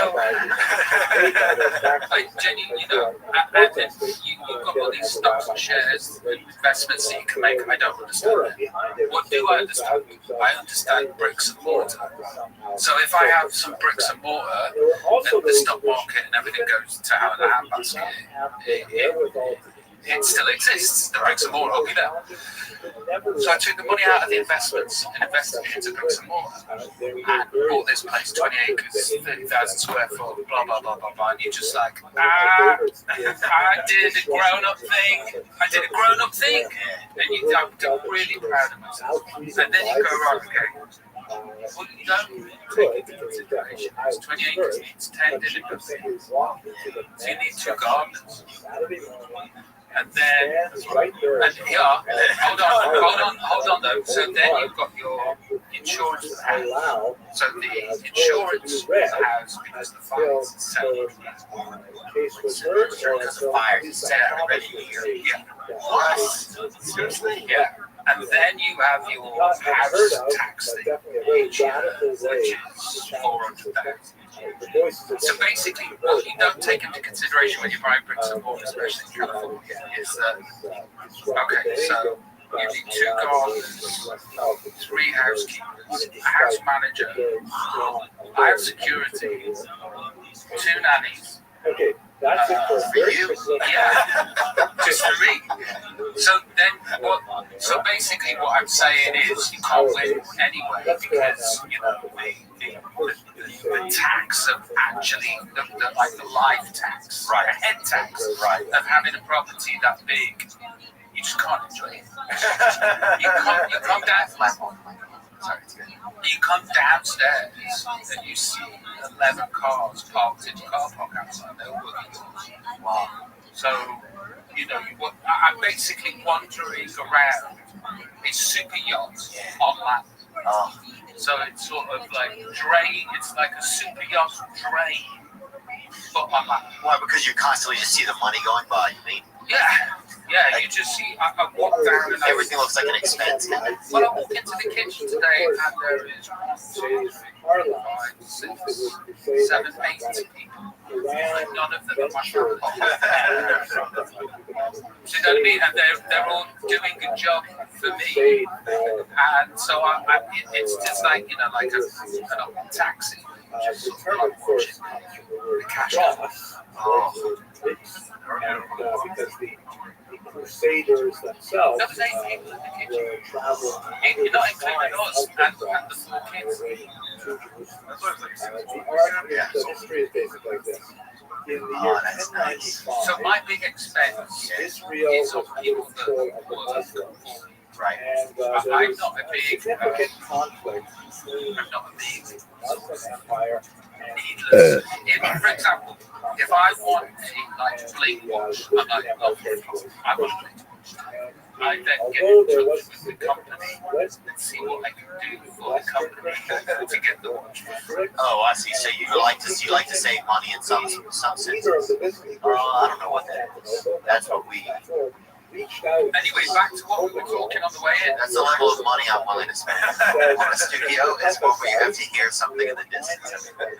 Anxiety. So what's going on? I don't know, man. I think I just get overwhelmed. I don't like being like a boss. I don't like having like once comedy kind of started to turn more also into podcasting, you have to like help get things done and make sure that everything runs smoothly, and it just becomes a bit like I think it just starts to exhaust me. I don't get to be as creative, So when I'm listening to you say that you have help and people are helping you, I'm like, that really perks my ears up. Because I'm like,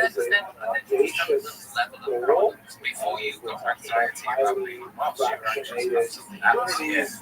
So you're just swapping problems. But mine sounds like a better problem than yours. You're getting a fountain out front of it. No, my problem does feel better. Highways. Who's got better problems? That would be almost a great game show. It's just like somebody's like, I've got Down syndrome, and somebody else is like, I've got anxiety, and people vote in the crowd. I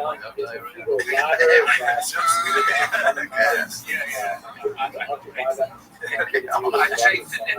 But at any rate, yeah, wore a soft shirt. Yeah, was there or not? I think you didn't know it was basically finally like Billy Elliot. Exactly like Billy Elliot. Yeah, So there's no anxiety, but like I thought that when I was growing up, I had like a psychic ability to know that I thought that it was like I've got this inbuilt radar that detects trouble, but actually what it is you're around sociopaths and psychopaths, so you're actually scared. Yeah, all of the time. Just living in fear all of the time. And like my wife, who's from Beverly Hills, she's had an ensuite. I'm from a place where we had a bathroom, and I was a third in the bathroom after my Third in the water, huh? Third in the water. Yeah, you freaking collecting coins at that point. My grandma, didn't have an indoor toilet until 1983. Yeah, out in the yard. Wow. Yeah. That's hot. She could have an OnlyFans now. That's what's crazy. Yeah. But that's so Your grandma's toilet. Somebody would pay for it. I'm sure Colin or Jake, one of these guys, would freaking chip in on it. I've seen some pretty dark stuff, I'm sure. So you got a lot of fear, so you always felt fear. Because one of my first feelings that I ever remember in the whole world is being afraid. Yeah. My first memory was lucid dreaming. high level, well outfitted, and then I woke up and nearly threw myself down. Yeah, but I because I was born in a pub. So yeah. So like we lived in a pub for my first 4 years. So I know that my first memory I must have been 3 levels of and it was lucid dreaming. Who are you? yeah, because I've just been doing a load of talking. You're just sat there. We're just sitting here with Robin Williams and Marquez. We'll do an intro in the beginning too. And you guys are mates, and you guys are from another country. Two separate countries. Two separate countries, yeah. Yeah, to us, I think it does run together. I feel like America's getting so weird. People are starting to go back. I've been seeing like Mayflowers and stuff, ads on the internet for like the new Mayflower, and it's heading back across to England. I think people are a bit cooked, yeah. I think people are willing to take on an iceberg just to maybe change the scope of things. I think America is so no matter how many. Yeah. Armor, just like wire, and then you have just people who are like, yeah, come here. Yeah, you see one warm tit on the show. Yeah, and you're just like, I've lived in LA for 20 years. And I don't know if you have this with LA. You have this too. So like every 5 years I'll try and leave. Something will happen where I'll just get pissed off. And there'll be like a bunch of things or a bunch of people where I'm just like, you really let me down in only a way that people can let me down. And then I go, and I am leaving. And then I get on the plane and I take all the dogs and the children and my clothes and magazines and nice clothes. I need to get back. This is shit. Have you had that happen? all the time.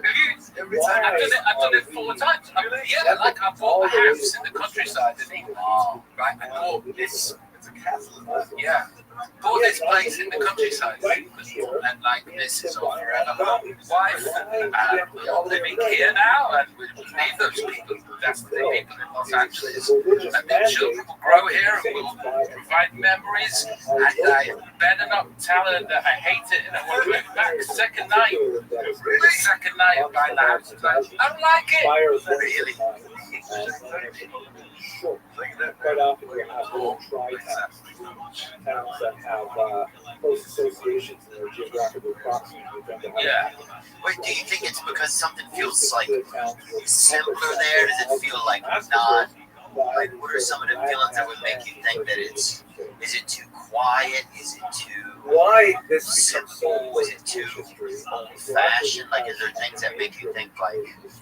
I think in Ireland it feels a bit restrictive, whereas in LA, like, There's opportunity. You're walking, and like sometimes obviously not most of the time. yeah. But in Los Angeles, you just think, I'm walking around the corner, Adam Sandler is going to go, we should do a biopic about your life where I play you. And I'm like, yeah, Adam Sandler, that should happen. It's delusional that everyone on this has. Yeah. I think it used to be more like that was a possibility, though. You know, I think it used to. I don't. Or that used to be certainly a dream. Do you think that's still? I think maybe at our age that was a dream. Like, you're like, yeah, I can walk down the street and like Eric Estrada's gonna walk up, or freaking you know, I'm trying to think of somebody else. Lou Ferrigno. Yeah, Lou Ferrigno. I finally stood behind at a post office one time, and his wife, I think he's deaf. I didn't even know that, which makes the whole Incredible Hulk way more messed up. I think there's paint the deaf guy green. In 21 years of living, the only thing that has actually happened like that, where somebody walked up to you and offered you something, I was at Galleria 60 in the Valley, and I was offered the chance to be the bachelor. Yeah. No, you are. I don't know. Maybe it was a while ago, but like the only thing that's ever happened was sort of like yeah, I think a lot that kind of took over where like it was like reality shows. People get like. Would you be the bachelor? No. No, why? I just would have. I think I'd have. While you make your way down to I think I would just be kind of scared. I would just be, I don't know, I'd be flirting with the chicks, but then, like, I'd be trying to perv out at night probably, and, like, sneak around or something. It would, I don't know, I'd probably get busted masturbate. You know, something bad, something that would make me seem a little bit strange, I think. True self comes out. Yeah, I think my true self can't help but come out. Okay, let's pitch that show, okay? But let's pitch it where it's called something else now, but it's the same as The Bachelor.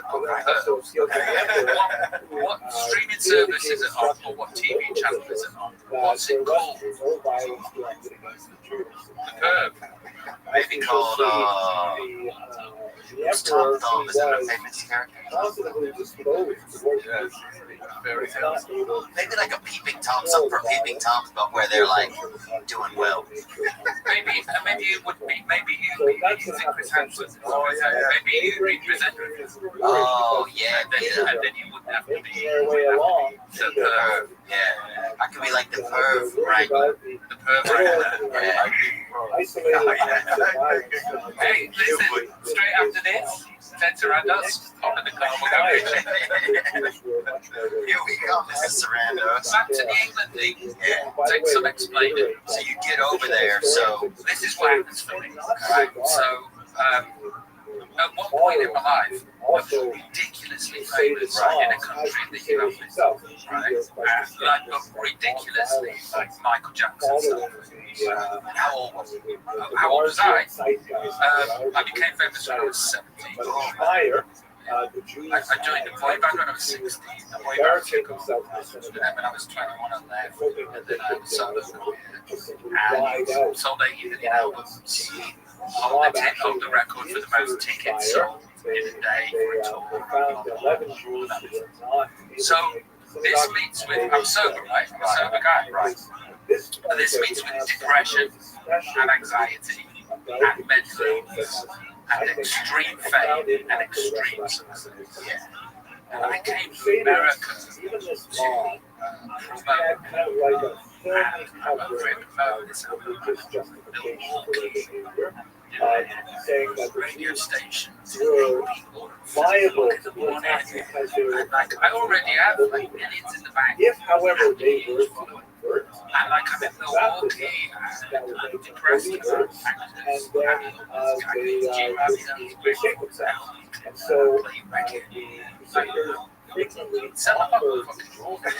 what's this hope I can play a record shit?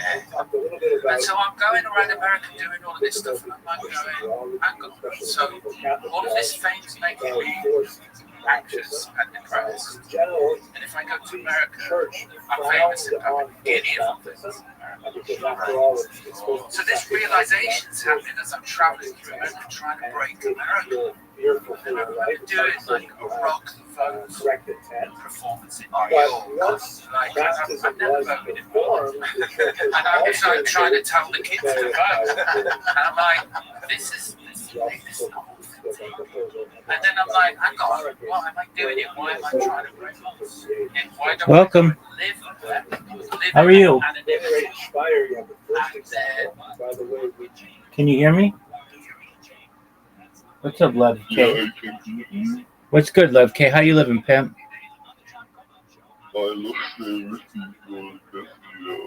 Dog, I can't understand what you're saying. What was that?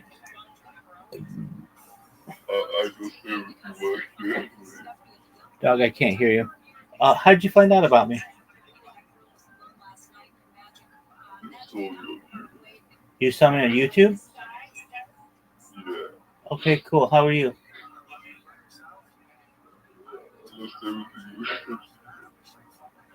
Dog, you need to speak clearer. How are you, my friend?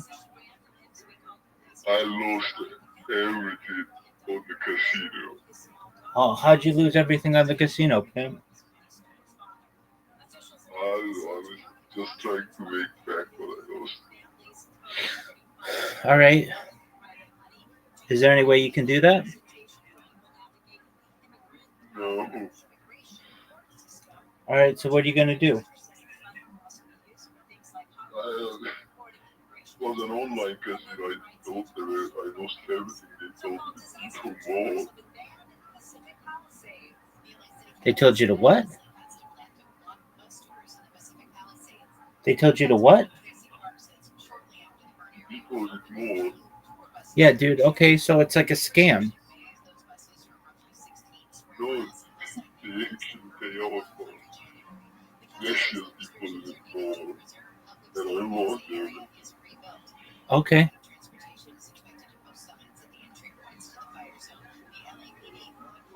So aside from that, how's your day going? What? All right, Pimp. Well, we're watching Have you. you ever gambled before? Oh, tons, man. Really? Yeah, dog.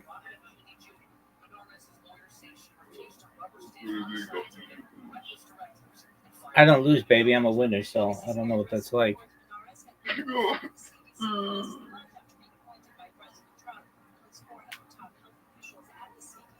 What are your hobbies aside from gambling?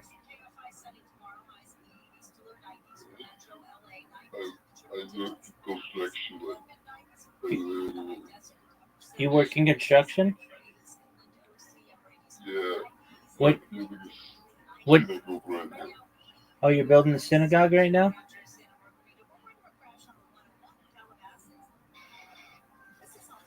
That's tight. Yeah.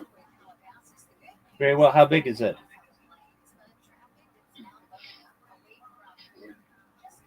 A middle size.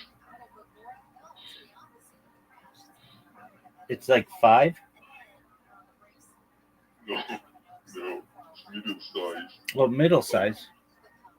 Okay. Yeah, it's like 500 square meters. All right. Very well. What are your hobbies? What do you like to do aside from gamble?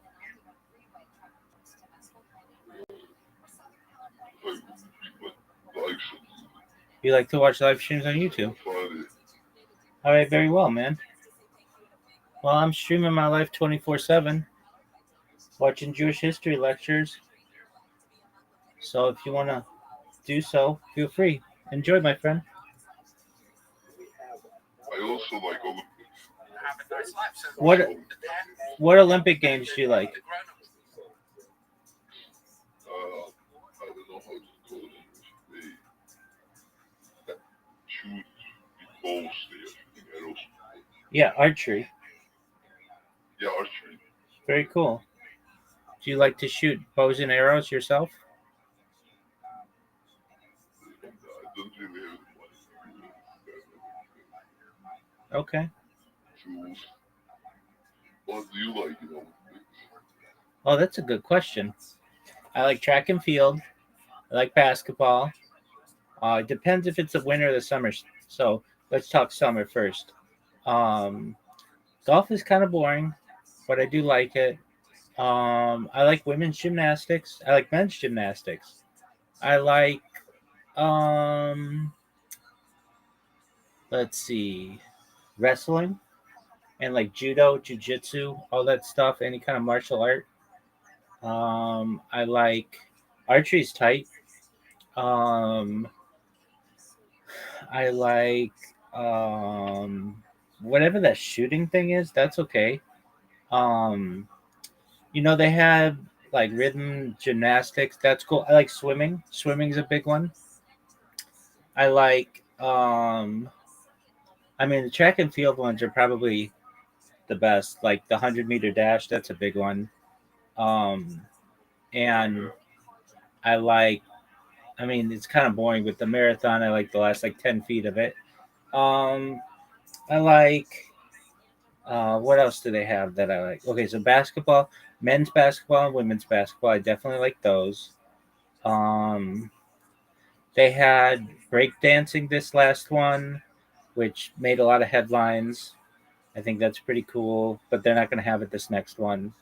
I like water polo is cool. Diving is cool. I like diving. Those Chinese divers are amazing. Um, what else? Okay, so that's probably it for summer sports. Winter sports, I think my favorite winter sport to watch is curling or speed skating. The short speed skating is amazing. on the short track, and curling is really cool to watch. It may seem boring, but I find it to be really exciting. I like hockey, um, figure skating. I like the women's figure skating. I like the men's figure skating. I like the doubles figure skating. Those are good. I was boring myself with all that. Don't worry about it, dog.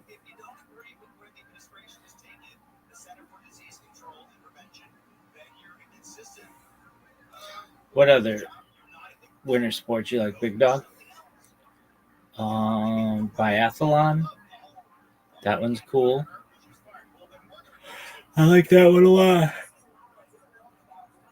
What else?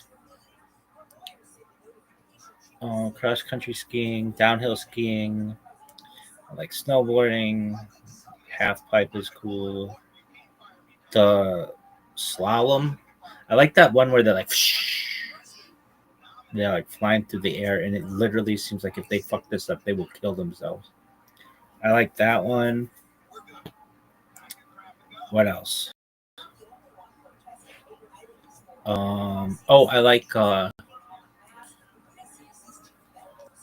toboggan, bobsled. What's the thing? It's called like a skeleton. I like that one. I love when they fuck up and they're like flying down that fucking pipe. I think somebody died doing that. Anyway, sure. Welcome, Pimp. Yo, dog, can you hear me? Yeah. Excellent. Yeah, no problem. So I like winter. I like the bobsledding. I like the skeleton, which is like a bobsled, like just like a sled without the bob. I like the luge where they like fly through the air. I like downhill skiing. I like snowboarding. Um, Like everything. yeah, dude, I do. But here's the thing: I get bored of it very quickly, and I'm like, man, one of these Olympics is gonna be over. I don't know. Really, Watch them. do I watch what? To Olympics. Is it? I plan on doing it this next one in Los Angeles. Oh. Yeah. I like. I'm trying to think of an Olympic sport in general, but I really like of a weird sport. I really like curling. It to me is pretty fascinating, and they get really intense. Here's the thing: I don't like the coverage, at least in the United States. They don't always have the best coverage. Like I might be really into a sport, and then they'll be like, okay, and then we're gonna go to this sport, and they just cut away from it. And I know it's on other channels and stuff, but I don't know. I wish there was kind of like a thing where you could just choose your own sport and watch it the whole time. Um, the Summer Olympics, I've watched 3 Summer Olympics on this stream, or no, 3 total Olympics. I watched the 2021 Tokyo Olympics and the 2024 Paris Olympics. Um, of the Paris Olympics, the ones that stand out, the swimming stands out to me a little bit, but the running is big. Yeah. How about you? What aside from the archery, what other Olympic sports do you like? I mean, it's not really Olympic, but I like bodybuilding. Oh yeah, that's a good one. Absolutely. My style. Yeah, that's a good one. That's Olympic. They do bodybuilding, or well, they. Oh no, it's not. Okay, they do weightlifting. Right, weightlifting. Um, right. Okay, why do you like bodybuilding? It's just like being physically strong. I think it's nice. What dog? I think it's part of the men's need. Yeah, dog. Were you watching a Jewish lecture? Did you say that? Yeah, I'm watching Jewish history lectures. So, are you a Jew? I am a Jew. I always wanted to ask someone Jewish what they think about goyims, the other people, non-Jewish people. Yeah, I mean, you exist. Well, what does that mean? You exist. You're like a thing. Everybody's Jewish, so that's fine. And you're basically of the world population, like 99.8 of the world population, and of the United States population, you're like 98% of the United States population. So it's a big group of people from which to discuss. I would say that some are better than others, and generally, so long as they don't bother me, I'm relatively positive towards them. And if they are annoying to me, then, or they're mean to me, then I have a general dislike of them. Does that answer your question? Yeah, kinda. I want to know if you, like, I heard that it says in Talmud we are not different than animals. That's correct. What do you think about that? Hey man, the tradition.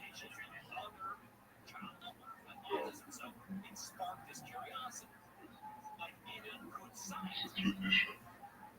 Yeah, I mean, it's like. So there's not a belief, it's just a tradition. Oh no, that's a belief of a lot of people, but it's a traditional belief. So it's not very common. Oh, it's pretty common.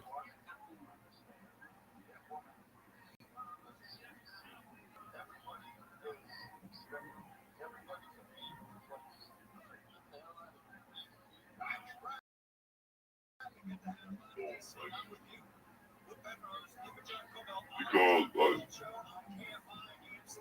thank you for being honest. We're Because done. most of the time, when I try to ask questions to people about this, they're like dodging my questions. I mean, I do my best to answer things directly. Frankly, I kind of hate everybody.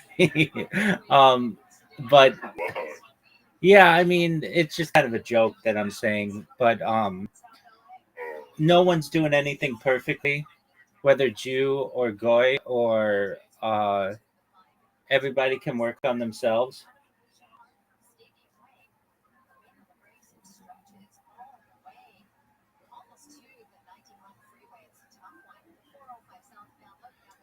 I mean, if I have criticism for anybody, it's not really goyim. It's Jews, and just I mean, I have general beliefs on how we could improve as a people, and where I focus my attention. But in terms of goyim, you exist, and for the time being, we are on this planet together. But eventually, I would like to see the righteous of the goy to be at least Noahides, which is belief in the 7 laws of Noah. And then for some of them, perhaps a conversion to Judaism. Well, I'm not gonna be a real Jew. Like, even if I convert. No, you are. No, you're not. You're absolutely not in that case. No, if you're righteous and you convert through an Orthodox fashion, you're as much a Jew as I am. But isn't it something ethnic? We have that aspect. Basically, there are two ways to be a Jew. One, your mother was Jewish and her mother was Jewish, etc., etc. Or there are converts, and there are many converts to Judaism. Moshe Rabbeinu, Moses, our teacher, Moses of the Bible, his wife was a convert. We've had Ruth in the Bible. She was a convert, and she was King David's great grand. So basically, the role of the righteous, especially converts, is intertwined within Judaism.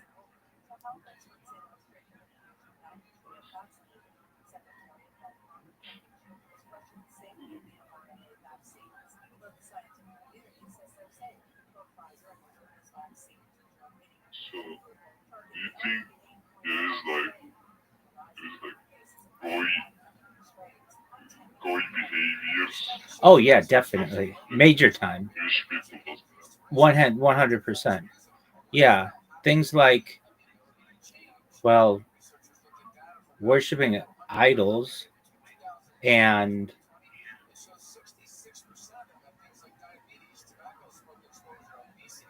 drinking blood.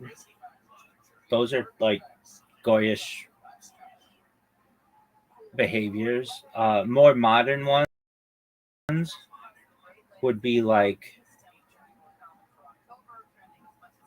there are just like some things like ham and cheese sandwich on white bread.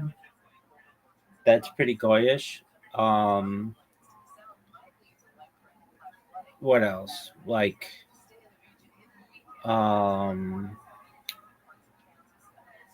having a lobster feast. That's pretty goyish.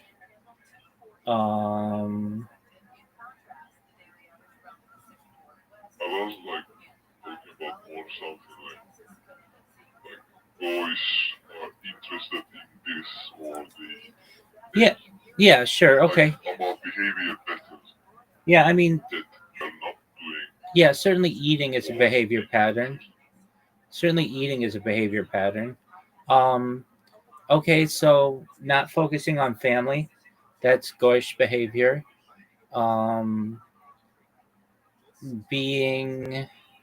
Not being educated, that's goyish behavior.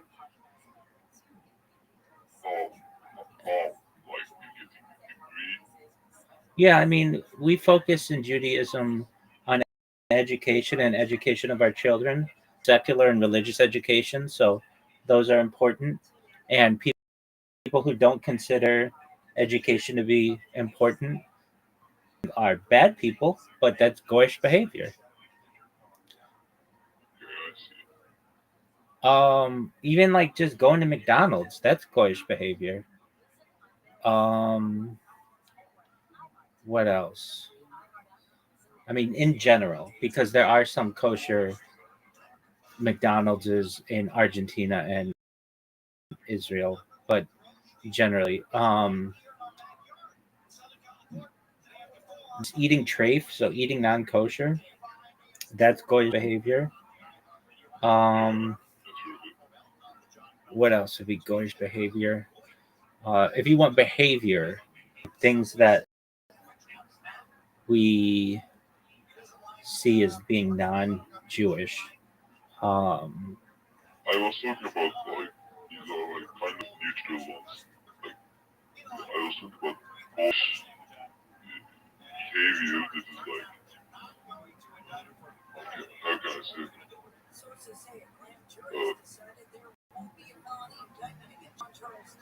Maybe like interest in sports. To some extent, yeah. A lot of times, especially within the Hasidic world, there isn't a huge interest in sports. But then again, some of the great owners of sports franchises have been Jews. So it kind of depends. Some of the great coaches have been Jews. Um, But like when you're interested in a sport, you're actually not making anything out of it. But when you're a coach or when you're a franchise owner, you're actually making profit or making returns on other terms. right. Traditionally, Jews have not excelled necessarily in sports because we have our focuses in other places. But we like to watch sports, a lot of us. Um, I would say that, like perhaps some types of mixed dancing, that's pretty goyish. Some types. Um, inter, well, like assimilation, that's like by definition goyish.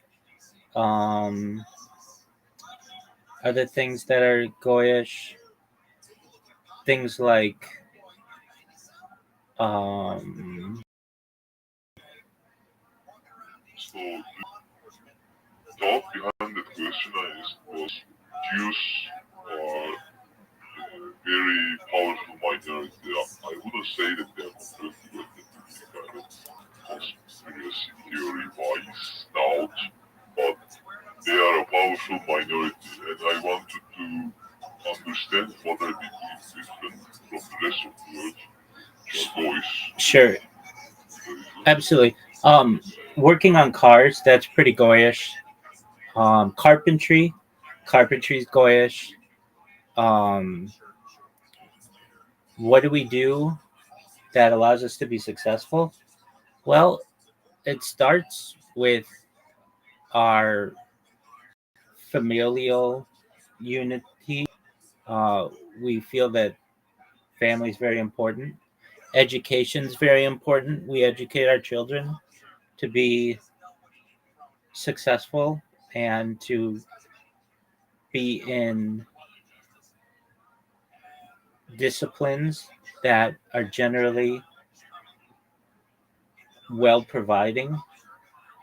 Um, we make good investments. We ensure to give back to the community. Charity is very important. So we give what's called tzedakah or charity to help. Yeah, Sadaka. Correct. Yeah. So we give to organizations that are communities, and just in general, we have a high respect for ourselves.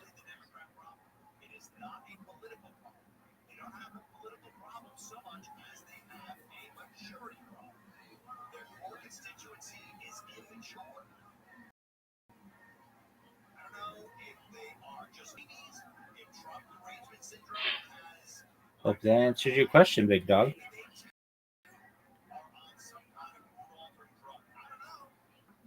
Is smoking Polish? Currently, it actually is not.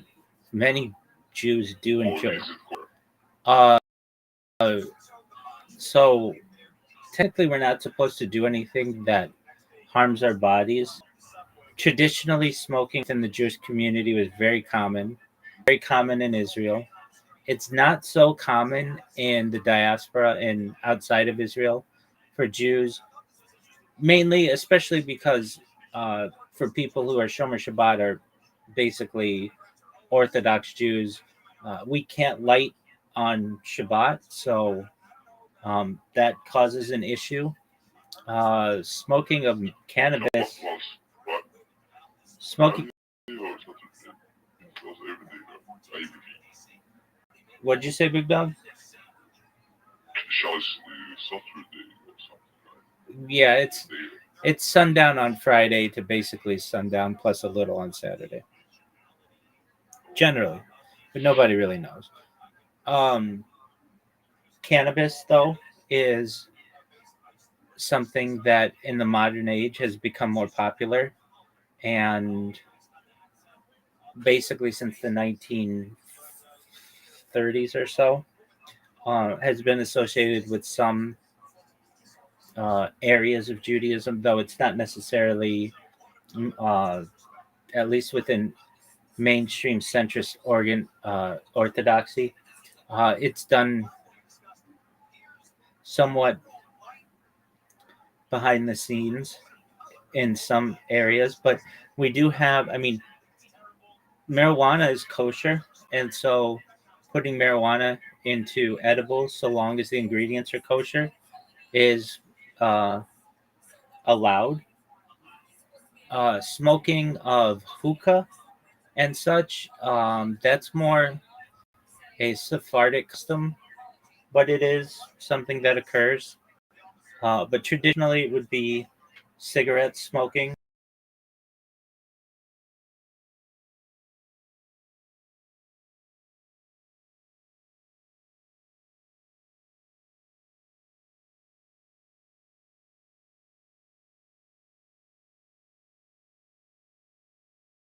Because of the Middle East culture, like, Correct. you smoke a lot. Correct.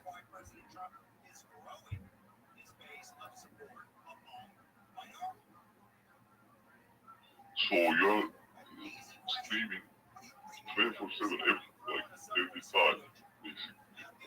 For the last 3.5 years. Almost 3.5 years. Correct.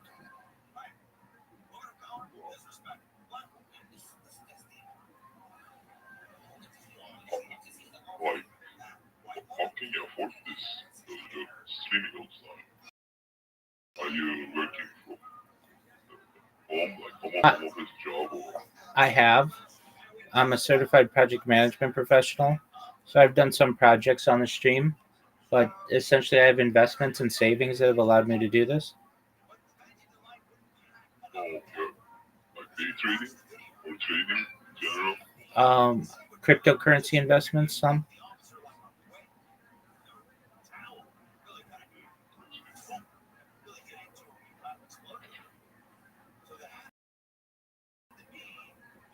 Do you like post your investment? No. Do you share them?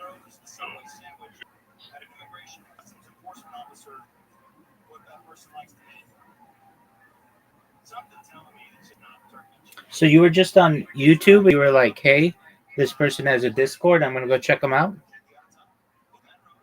No, I saw your stream alongside the YouTube streams. Probably you know them. They're like I don't know if you watch others lives that often, but just some playing your games and they're giving reactions all the time. It's like and I saw your stream. You were like silent. I wasn't able to figure out what you were doing, and I saw your Discord. Very cool.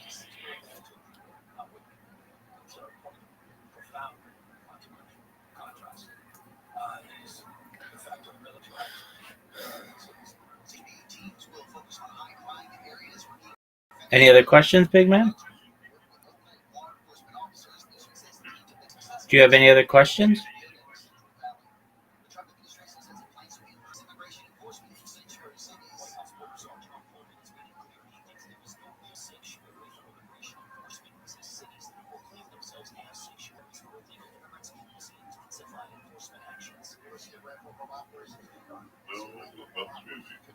All right, man.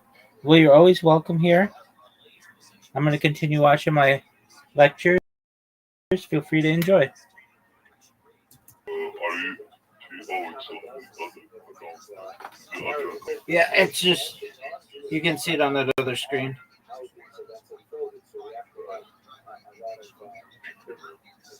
You're welcome, my friend.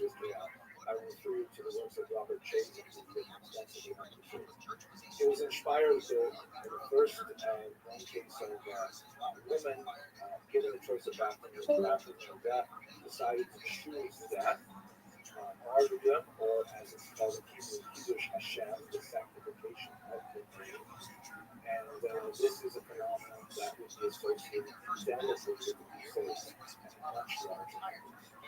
When they got to Worms, which was one of those contexts, the Jews sought refuge with the bishops. And this is something we see over and over again in the Crusades. The church was not the enemy at all here. The church was, in fact, against the violence. And although they definitely approved of the larger goal of the Crusades, attacking the local Jews was not something that the church officially sanctioned at all. It was more of a mass strange characters like Jesus.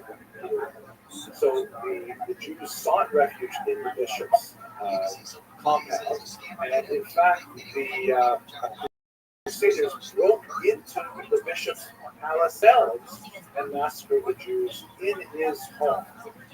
Quite a large number, about 800 Jews died this way. And Worms had a terrible, terrible situation where these over and over again, many of them, when we do have numbers of Jews who chose baptism, we'll turn to in a second, you have these terrible incidents of Jews trapped in a room and fearful of having the synagogue set alight and blind flames, or fearful of having to break in and the Jews not being able to withstand the temptation of deciding to convert in a death, where many of these Jewish families, communities, decided to kill each other in acts of mass suicide. Very powerful descriptions of mothers killing their own children, fathers killing their daughters-in-law. Horrible, horrible things to read that literally formed part of the liturgies of Jews for centuries afterwards in memory of this event, which was called incidentally Gezerat Tatzmut in the decree of 1096. In Mainz, the bishop attempted to help, but he did not have the wherewithal, and you had over there of massacres, perhaps the most powerful examples of massacres and suicides. The rough estimate of the number of deaths is about 5,000. Include the surrounding communities, it might go up a little bit more. Another one of these figures who was kind of like Peter Arnold is Count Nico. He moved on. It was his troops who were getting destroyed by the Hungarians. One last detail that's quite significant. After this 496, the emperor actually officially allowed any black Jews to simply ignore their forced baptism in the Jewish communities. There was a global conflict at the time. The emperor, but at this point, especially not. So basically what happens is that I live in anonymity and I really, really enjoy it. Then I try to move back to my home country and remember that I have no anonymity. And that makes you feel anxious and depressed. And then I move back to so that's you know, keeping things fresh is tantamount. It's paramount. It's important. It's one of the premier things, and I have trouble keeping things fresh. I'm not that fresh, man. I'm not that fresh. If you look in the crisper drawer in my house, you're not gonna. There's nothing in there. You know, I don't really have that much that's fresh in my world. But who does is Peloton. One Peloton, that's right. They got the Bike Plus, but they're freshening things up for the new year. They've got boxing, new music artist series, new daily workout varieties. It's easy to stick to your goals when you freshen them up. Side by side, spray a little bit of that. Imagine it's taking your goals and opening its dang mouth and just spraying breath mint in there. Damn. Beautiful. Peloton has a workout for every goal, every day, every mood. De-stress from a long day with 30 minutes of strength, 20 minutes of cardio. Do a quick 15-minute total body workout. that's all you have time for. Stay motivated while having fun with bike workouts, yoga, meditation, dance, cardio, and more. For a limited time, try the Peloton app free for 2 months, then just $12.99 after per month. New members only. Visit onepeloton.com/app to learn more. That's 2 months free at onepeloton.com. Offer expires 1/31/22. Terms apply. This podcast is sponsored by BetterHelp. You know, man, I've had a lot of unmanageability in my brain, and then it's in my life. It starts upstairs in my head, ends downstairs in my life. So I've got to manage that. I'm spending time recently to take more advantage of getting well. BetterHelp can do that for you. They will assess your needs and match you with a licensed professional therapist. They're okay. They don't want to waste your time. You get thoughtful responses. The service is available for clients worldwide. It is committed to facilitating. BetterHelp is committed to facilitating great therapeutic matches. Get some help. Get a therapist. You can talk to them. Video Skype with them. Journal. You can send out probably a humming pigeon and come back. You're doing what it'll say. Visit betterhelp.com/THEO. That's betterhelp.com/THEO. Okay, so what happened? Only over 2 million people who have taken charge of their mental health. Special offer for this past weekend listeners: get 10% off your first month at betterhelp.com/THEO. This podcast is sponsored by BetterHelp. That's insane. What a crazy that loss. They say you would come for comfort. You know? Yeah. But it's interesting. Did a lot of rappers, they say that they don't like to live in their hometown because people will kill them, you know, like a lot of like Lil Boosie was in here and he said he doesn't like to live in Louisiana because people will kill him there because they get jealous and stuff like that.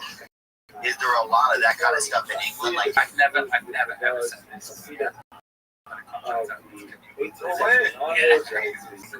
Wow. Did you put it up for someone? Was it PR? Still out? No. What happened? I have friends. But like, you know, that stuff is sort of is the unseen stuff. Because you were insanely, being insanely famous, I can't even fathom. Like I've been over to like I've spent time around Justin Bieber. That kind of stuff is insane. You know, to see some of these UFC guys, it gets pretty insane. Yeah, but I can't because. Did you feel like you needed to escape then, or did you feel like you were just going? Did you feel like you were leaving England, like you wanted to leave, or did you feel like you wanted to go somewhere else? Well, there's that few levels of fame, what it does to you. The first one is, there's a couple more I can't remember. But the fourth one is like acceptance. You know, you sort of rally against this, your privacy being taken away from you. Rally against it by trying to be normal.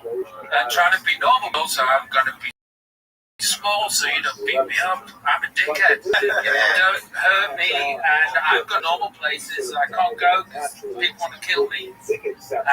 But it takes a while to get to acceptance. Yeah. And then you go to the shop. I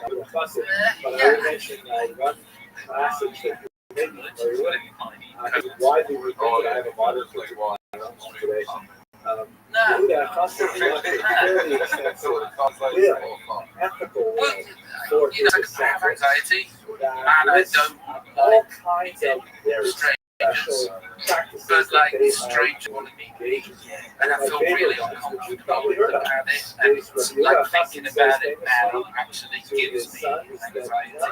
So it's like it's a trigger. It's like, but also you've got to be the mayor with the best town that anybody's ever visited, or else people go to one of those things. So widespread. Oh yeah, you gotta be the nicest. Nicest, and actually, I hate having my picture taken. I fucking hate it. I hate it with my wife. Like she does Instagram, just like no. Like the act of having a picture taken makes me go. One of the ironic things is that for whatever reason that is, Probably because so much use it. The Chinese believe this, and I don't really Chinese a lot of times, but I believe that it takes your soul. Yeah, It's not the China. That was the Indians. And that's a made up. well, the Chinese borrowed it because I remember I was in China one time trying to take a picture of somebody, and they're like, they come up and try to cover the camera. Yeah, they don't want like they say like it captures a little. So I think it could make sense that after someone has been so like I don't want to use the term exploited, but you know, so much of your image and your voice and everything is used for artwork or ambiance or transaction or whatever, that something's got to be about your spirit. It seems like it's like, do you feel that at all? Did you ever? What does it take to make your soul? Maybe subconsciously that's what it is that makes me feel conscious about it. But what happens in the process is this: I'm a chronic people pleaser. It's like I want you to think that I'm the nicest person you've ever met, because if you don't, you go away having a bad time having met, I'll feel really. But also at the same time, but also at the same time, it's like I don't want you to have any time with me at all. So what I do is I become agoraphobic, but like happily agoraphobic. What is that agoraphobic? Not like cross. Agoraphobic is like where you're scared of. No, it's agriculture. Agoraphobic is like where you're scared of going outside. Oh, but I'm not scared of going outside. I just don't want to. So, but it's even. But I do it also here in Los Angeles, where I'm not known. Because I've been outside. I've been outside. Yeah. One thing it begins. It's interesting, I think, and if you have a bad time, first of all, go see one of our shows. Yeah, you need to call the janitor to help. But it's interesting that one of the things that happens is you have, with people, you have the same interaction over and over again, that it gets to be not mundane, because each person is, you know, there does become a repetition to it. And sometimes I think as somebody that's creative, repetition isn't something that makes you feel comfortable, maybe, or that you're like attracted to. Kind of. So I think sometimes that can be a little bit. Does that make sense? Well, there is a repetition, but there's also being an introvert doing an extrovert's job. So my job is to be